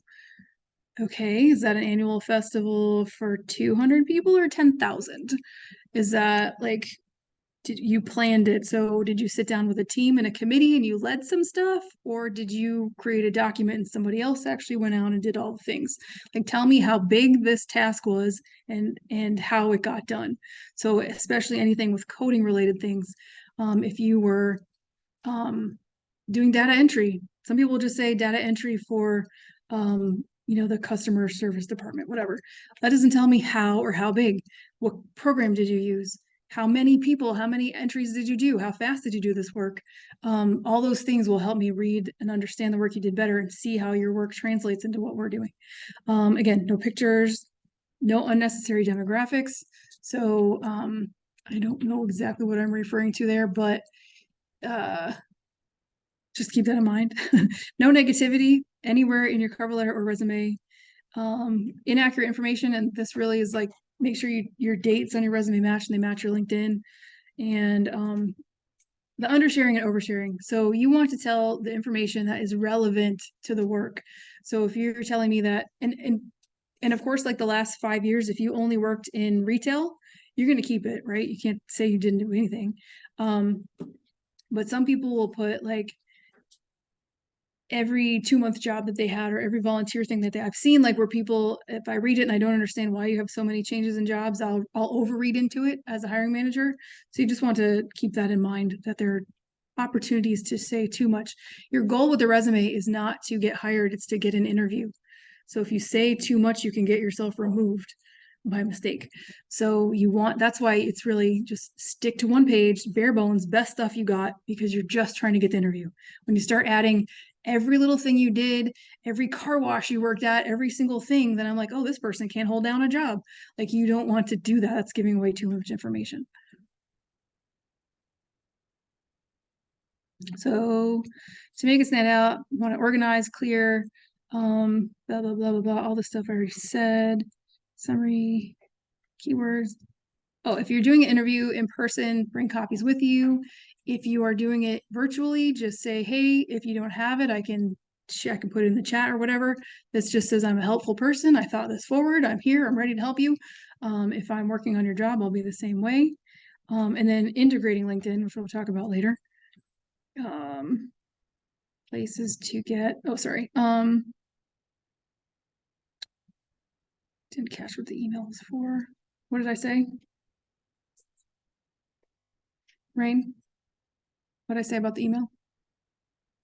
Oh, no, Natasha should have emailed to. Oh, okay. Yeah. Never mind. I was like, what did I like, what did I say? Sorry, that was the IT contact person for New York State. Oh, perfect. Thank you. Sure thing.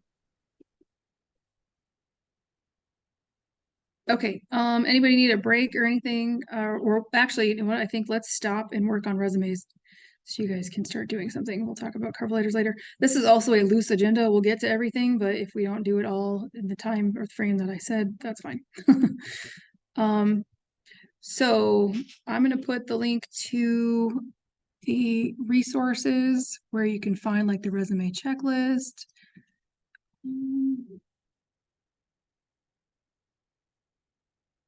I'm going to set you free for a half an hour. And if your resume is finished, do whatever you want for half an hour, or start working on your cover letter. Okay, did you all get that link? Yeah. Okay. It has all the stuff that I've been showing you, the resume checklist. If you can access anything, let me know. Yeah, so if you've already started, I think, or if you're waiting on me to review something, I know like some of you submitted something in the last day or two. Let me know while you're working on yours. I will sit here and look at reviewing them. And for those of you in person, I'll come around, see what you're doing, see if any questions. And then so 7:40, we will come back and see if you want to keep working or if you're ready to move on to the cover letters. I also posted it on prison. Okay, cool. So it's in Slack also. Thank you, Exona. Any questions before I go on silent here? I've completed my cover letter, my resume, review.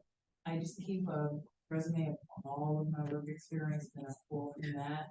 So, I did a section regarding this course. Not really sure how I'm format it. Do you just want me to upload what I have to the canvas, or do you want to see it personally? Since you're here, I can just look at it. Okay. Okay, we'll see you back at 7:40. And if Laura, you have any, yeah. Oh, sorry, I didn't see your hand up. That's okay. Should we save these resources or will these be available like to us? Like, do you have plans on deleting them? No, it should stay there, but it never hurts to save a copy of something you might want to have. The templates, you'll want to, like the spreadsheets, you'll want to save your own copy. So either download it or make a copy into your own Google Drive. Gotcha. Thanks. Sure.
Sorry, I had to step away for a minute. Are we on break or are we working on a resume? Yeah, working on your resumes till 7:40. Okay, thanks.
Laura, are you still there? Maybe. Yep, I'm here. Oh, okay. So I had submitted my resume, and you like left me a comment. Okay, so I wasn't really sure like what I Cover letters. should take out. So should I kind of be Sorry. tailoring it per job? I know Man, I've listed too much, but I guess it all Yeah. seems important to me. Yeah, so that's the That thing. It's sounds important to crazy, you. but It's it's important to not. you, but it's not important Yeah, to them. right. So, um, yeah, I don't know. Yeah, let me take a look back at what notes I made for you in there. Hold on. Yeah. So like you have repetitive.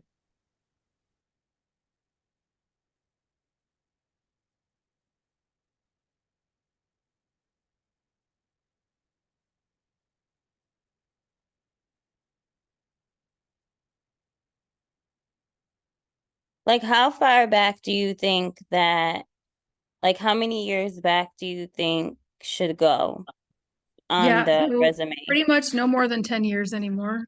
And you can probably get away with like 8. I just have to get up. 8, It's okay. just like no one cares anymore. Like all your stuff goes away so fast. If you have something though that's like super relevant that was older, you can either just put it in your skills, right? So like if you worked somewhere that you still feel like the skill set should stay, then you may not want to put the experience necessarily, but you can put it in your skills, and then when you get the interview, you can speak to it. Okay. All right, that helps. So I'm pretty sure I can take I know I can take some stuff out of there.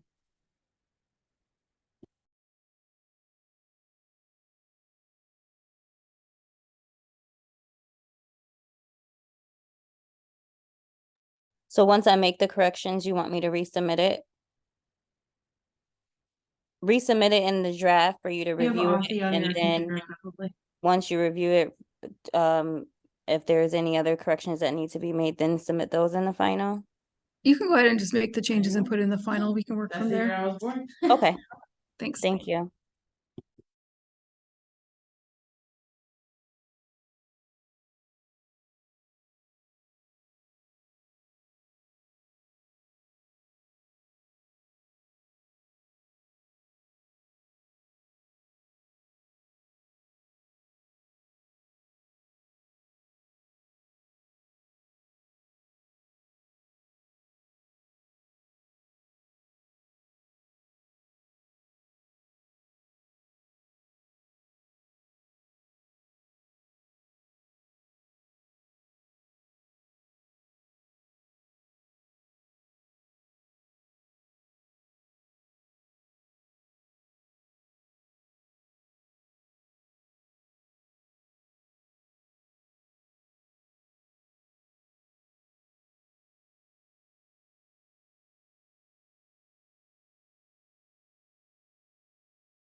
Hey Laura, I have a question. Mine. Yep. So if you remember, my resume was like really specific to New York State civil service stuff. Did you want me to make one for coding? Like separate from that? Because it's still gonna look like a bulk of mental health skills and experience if I'm doing it like in real time. Yeah. Let me look at yours also. Hang on. Also, I can't figure out how to edit it, so I'm in Canva just starting from scratch. Say that again. I said I can't figure out how to edit the file, so I'm in Oh. Canva starting from scratch. Oh no. Okay.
So I just wanted to come on here.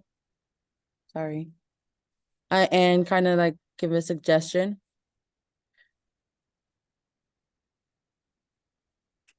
Sorry. So when I'm applying for jobs, what I tend to do is I'll take like a copy of the job description and I'll take a copy of my resume, put them both in ChatGPT, and I'll write, please provide me with a list of things that I can do to get this job, or please change my resume so that I can get this job or have a high chance of being hired for this job.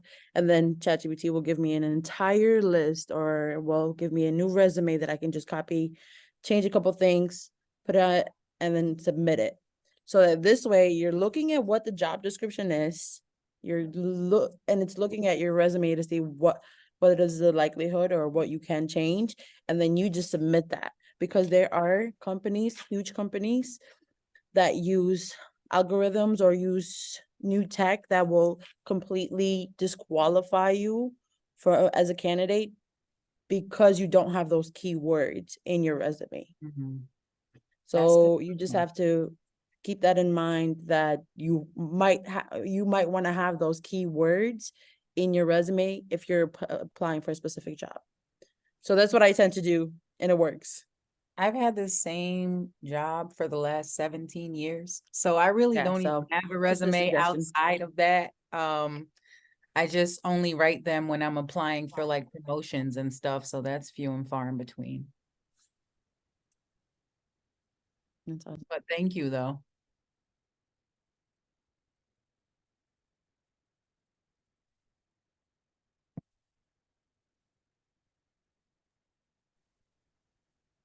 Yeah, ChatGPT is perfect at providing any answers for any potential questions.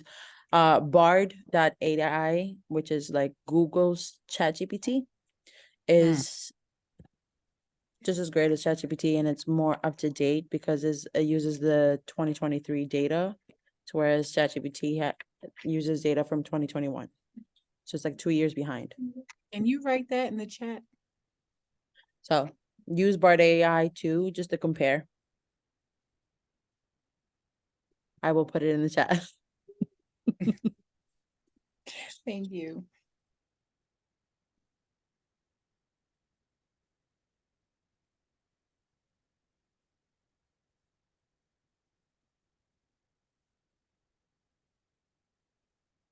It's bar.google.com, and I'm gonna put that in the chat right now.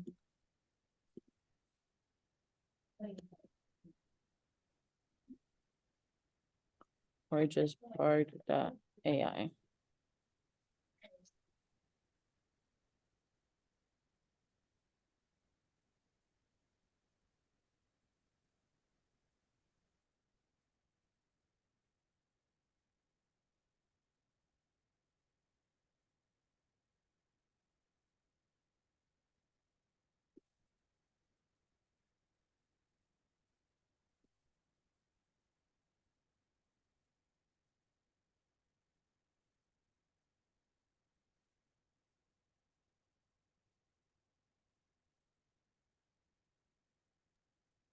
Okay, so Natasha, like just firsthand, like there's too many bullets underneath the experiences.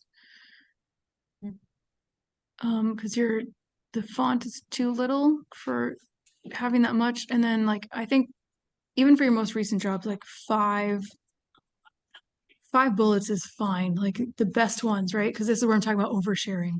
So just go through those and which ones are the most relevant, most transferable, most impressive, and just keep like the top five. And then as you go down, the older they are, you can go down to 3 bullets. You don't have to have as many, like the goal isn't to list every single duty on your job description. It's just to tell the people you might interview with what your best, most transferable skills are. So it's our tendency to put it all out there. We don't want to like lie, or maybe they'll like this thing too, but really if you know that, let's see, developing curriculum is not going to be something that's helpful, then just you don't have to list it. I But still have your notes from that, but oh, hold on, I'm still on again, mute from that my I phone usually talking. I usually have more Sorry. than one resume, depending on what I am like applying for. So again, that one was very specific to civil service. A lot of the jobs that I applied for overlap. So I was just showing the same skills that they were all looking for. I Okay. will absolutely condense that to make it more general. Right. And I'm doing that right now on my other Okay. screen. So Yeah, I would definitely say keep 2 different versions if for in that case, like for sure. mhm. Thank you. Okay. We'll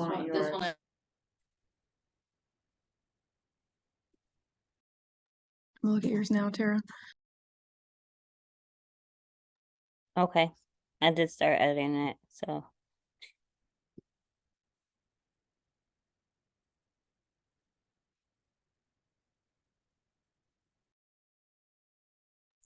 Yeah, yours was first off too many skills. Like they're just gonna read it and go, no, she can't have all of these. So too many skills.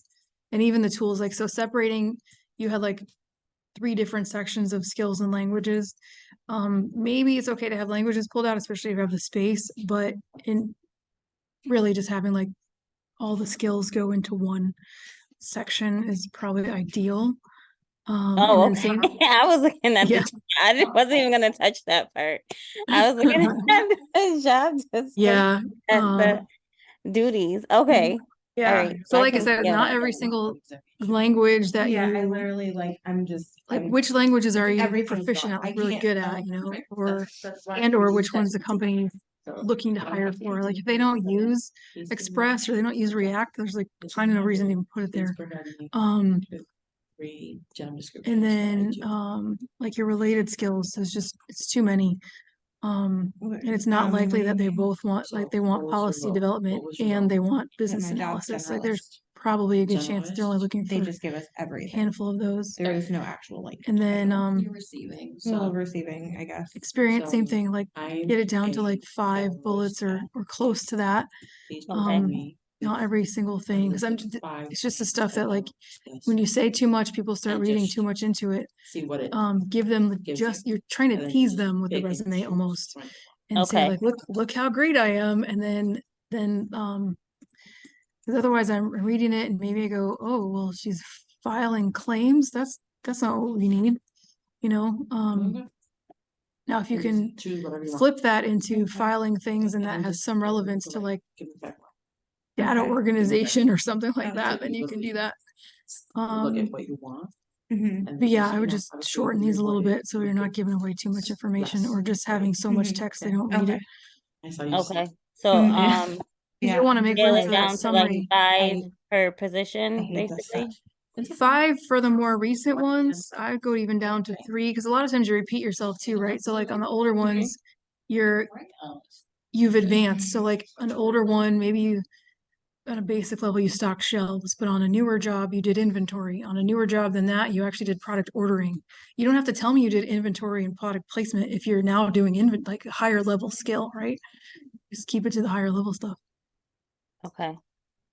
And then I actually forgot to put on here like you need to add a summary underneath your name.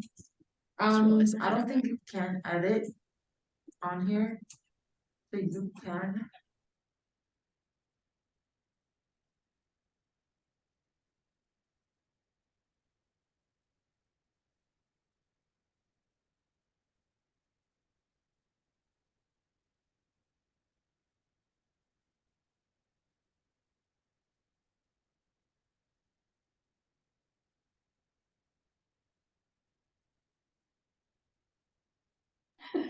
Okay, it's 7:40. I think some of us, you still keep working. You guys want to keep doing resumes? Okay, let's keep going until 8 then. And I'm just gonna go around the room here and look at people's stuff, but if you have questions, I'll be back in a minute.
How's it going with everyone at home? Questions? Or send me something you need me to look at. Just let me know. Flash. I just sent you in the Zoom chat. Okay, perfect. I'll check it out.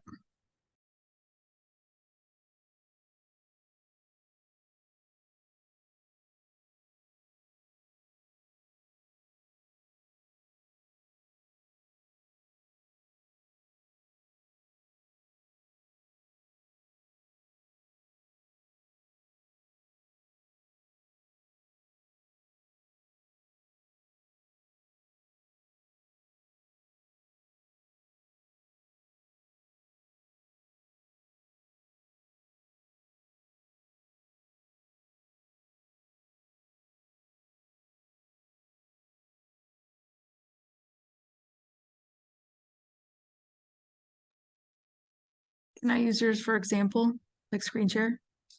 Sure. Thank you. Should I have? Okay, so if anybody wants to, I'm screen sharing Palash's resume. Yeah. So what I would do is take, so the summary here is good. This first line is a bit of a run-on. And then I would avoid using the eyes in there. So what I would do is put that in ChatGPT and just have it rewrite it, and then take what ChatGPT writes and fix it, because it will go overboard the other way. Bring it back, and like I said, this last, I know we don't have an actual job you're applying for, but that last sentence you would say, and I think with over 10 years experience, that should go right at the beginning. So like, I'm a data-driven digital marketing and analytic specialist with over 10 years of experience in blah blah blah blah blah. So like right there at the front, you're telling them I have experience. So make sure that they see that right away. And then the last sentence would be like, bringing my expertise in digital signage, let's say, or for whatever, to take the role of blah blah blah to its goals, something like that. But I would put this into ChatGPT and just have it kind of beef it up for you or restructure it a little. And then your skills should go second. So like, I read this, I like it. Now just show me your skills. So then I don't have to read any of this further if I don't want to. But your skills, I would, because they're short enough, I would turn this into 3 columns instead of 2. So it takes up less space.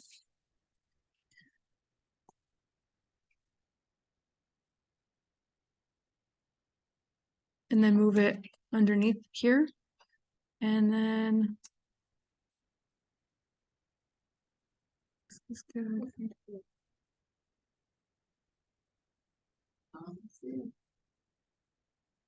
Anything I can trim the 2 pages.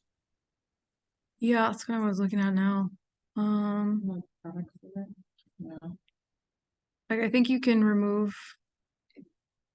unless the job you're applying for has like business and statistics and kind of stuff, like you could just remove that. All of that. Equivalents and stuff, don't matter. So you could take all of that out. This stuff, you could even take this out, because if you're listing it in skills that you have this, you don't really need to repeat it. So you could put Hack Upstate Careers in Code, full stack boot camp or something in one line, so you don't have to have this whole extra line here. So that would remove 6 lines already for you, actually more than that. So all of this, move this into 3 columns, and you'll be pretty close to 1 page.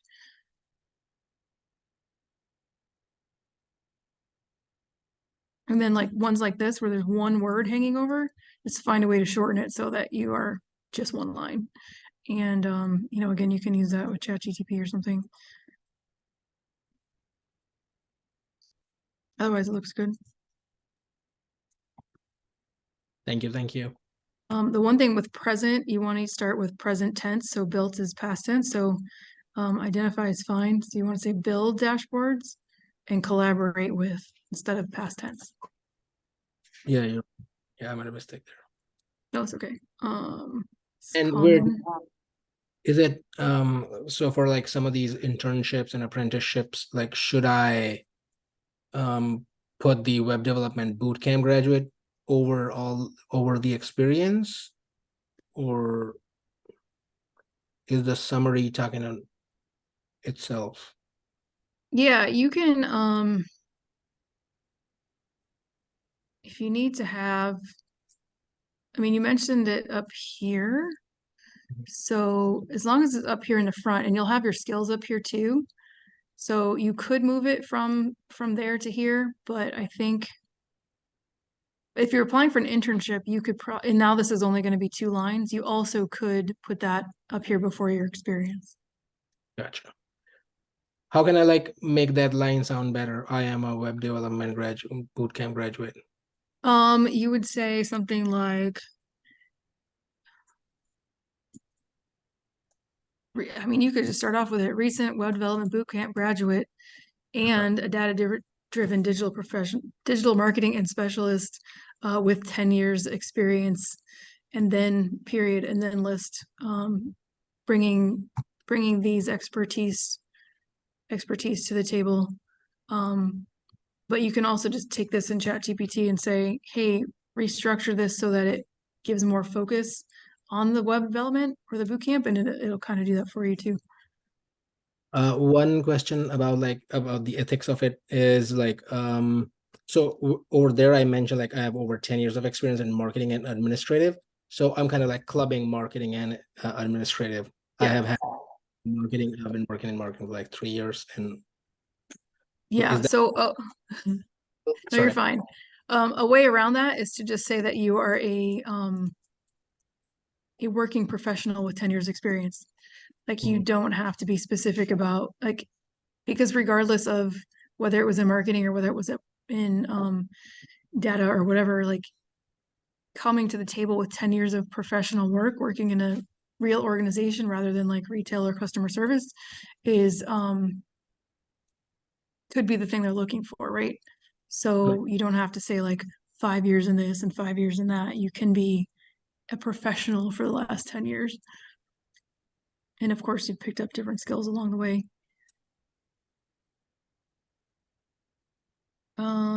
Tara for the different jobs. So education at the top for if you're applying to something very entry level, fine. Or if you need to show like careers in code right at the top. So if it's internship, if it is a very junior entry level job. But you can also, instead of doing that, mention careers in code in your summary so that it's still at the top without having to put your education. Because the only worry is that if you're applying for a job that's not very entry level and you put your education right at the top, the people looking at it might just assume that you have never had a job before.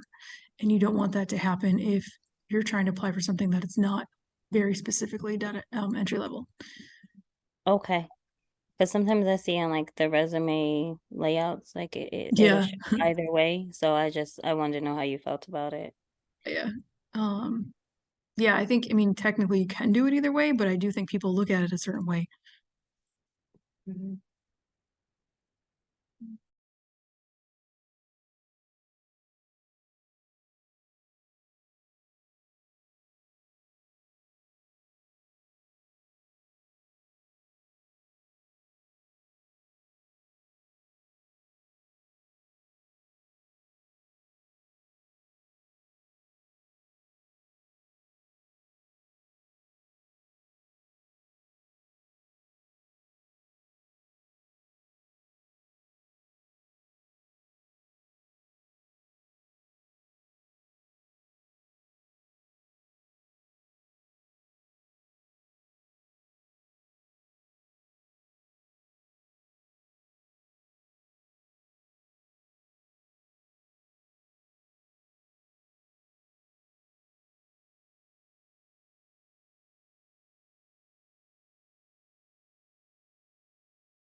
Hey Laura, was there outside of the cover letter and resume, was there anything else that you wanted us to do?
Okay, Natasha, I just saw yours, so I will look at it.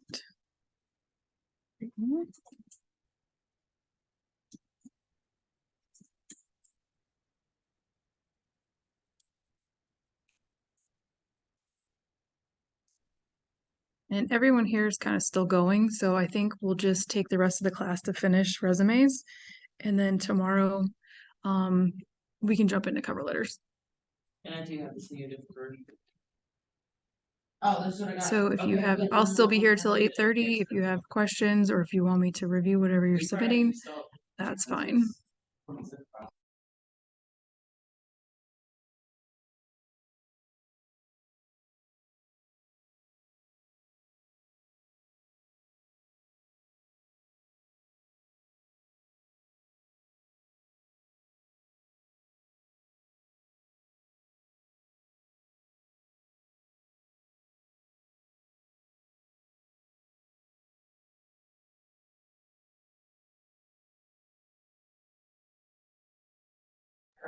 Natasha, I just gave you, sent you a request for access just because my camp was in a different email. And just FYI, so Taylor was working on like his summary and didn't know what to write. So he took the rest of the information from his resume and asked ChatGPT to take that information and make him a summary, and it came out really well. So that is something that you can also do if you don't know how to write your summary.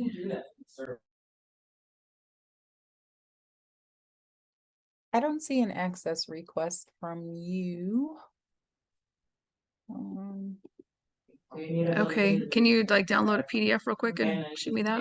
First, I need to start with authentication. Right. Oh, I had to change the settings, my bad. Okay. It's right here in the chat. Okay. Got it. Thanks. Okay.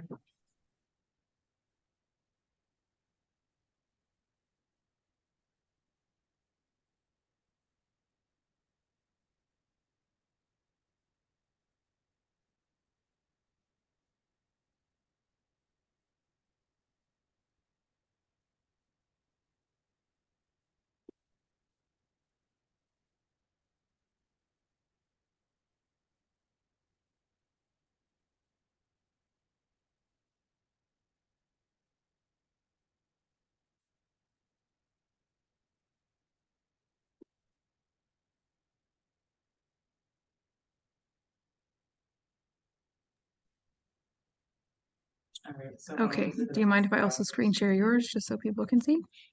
No worries. It looks good. Ooh, thank you. Can I tell you, I feel really cheap condensing myself to 5 bullet points. I am worth so much more.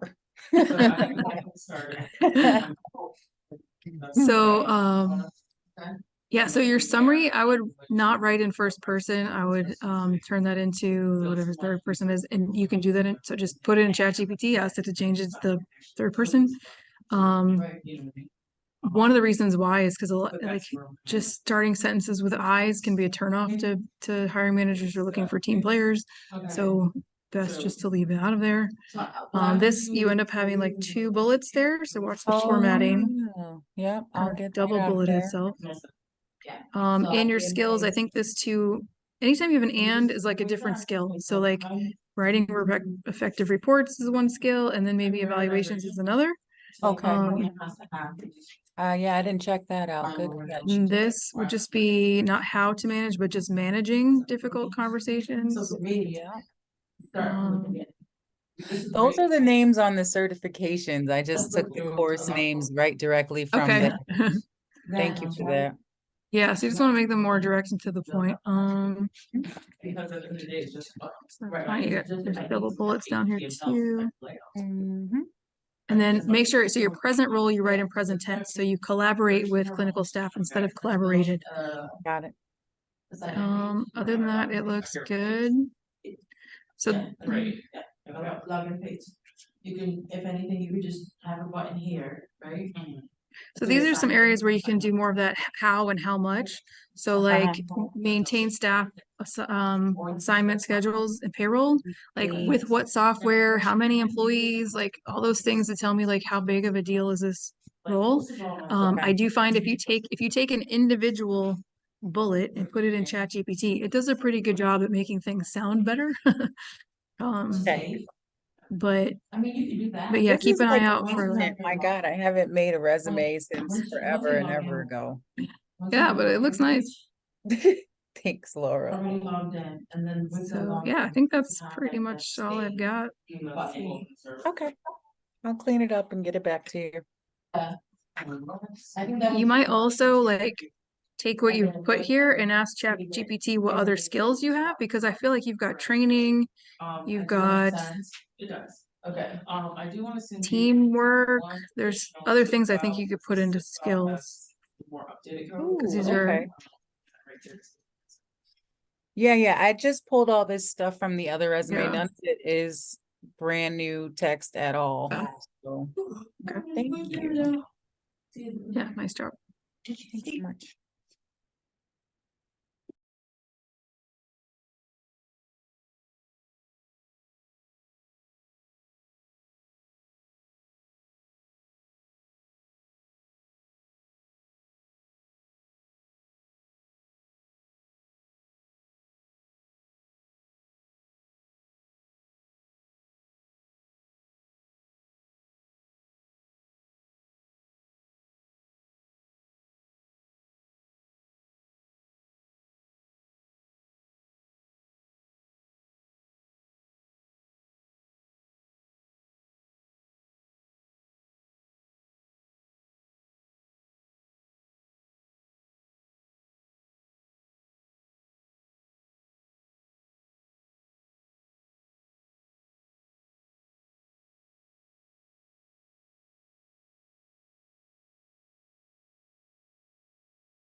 Hey, Corwin. That is such a beneficial, course to be part Are of, we like- submitting the resumes tonight? If you're finished, you don't have to finish them today. Like, if you're not finished, that's fine. Okay, I was just asking because I gotta be to work at 5:30. I was great. Yeah, no worries. That's fine. All right. Have a Yeah, good basically night. you have the whole rest of the till Thursday to keep working on this stuff. And even if you haven't finished, if you have your action plan, you can still have it in your plan to keep working on them, you know? Yeah, I'll have it done by tomorrow, but I just wanted to make sure. Okay, have a good night. All right, thank you.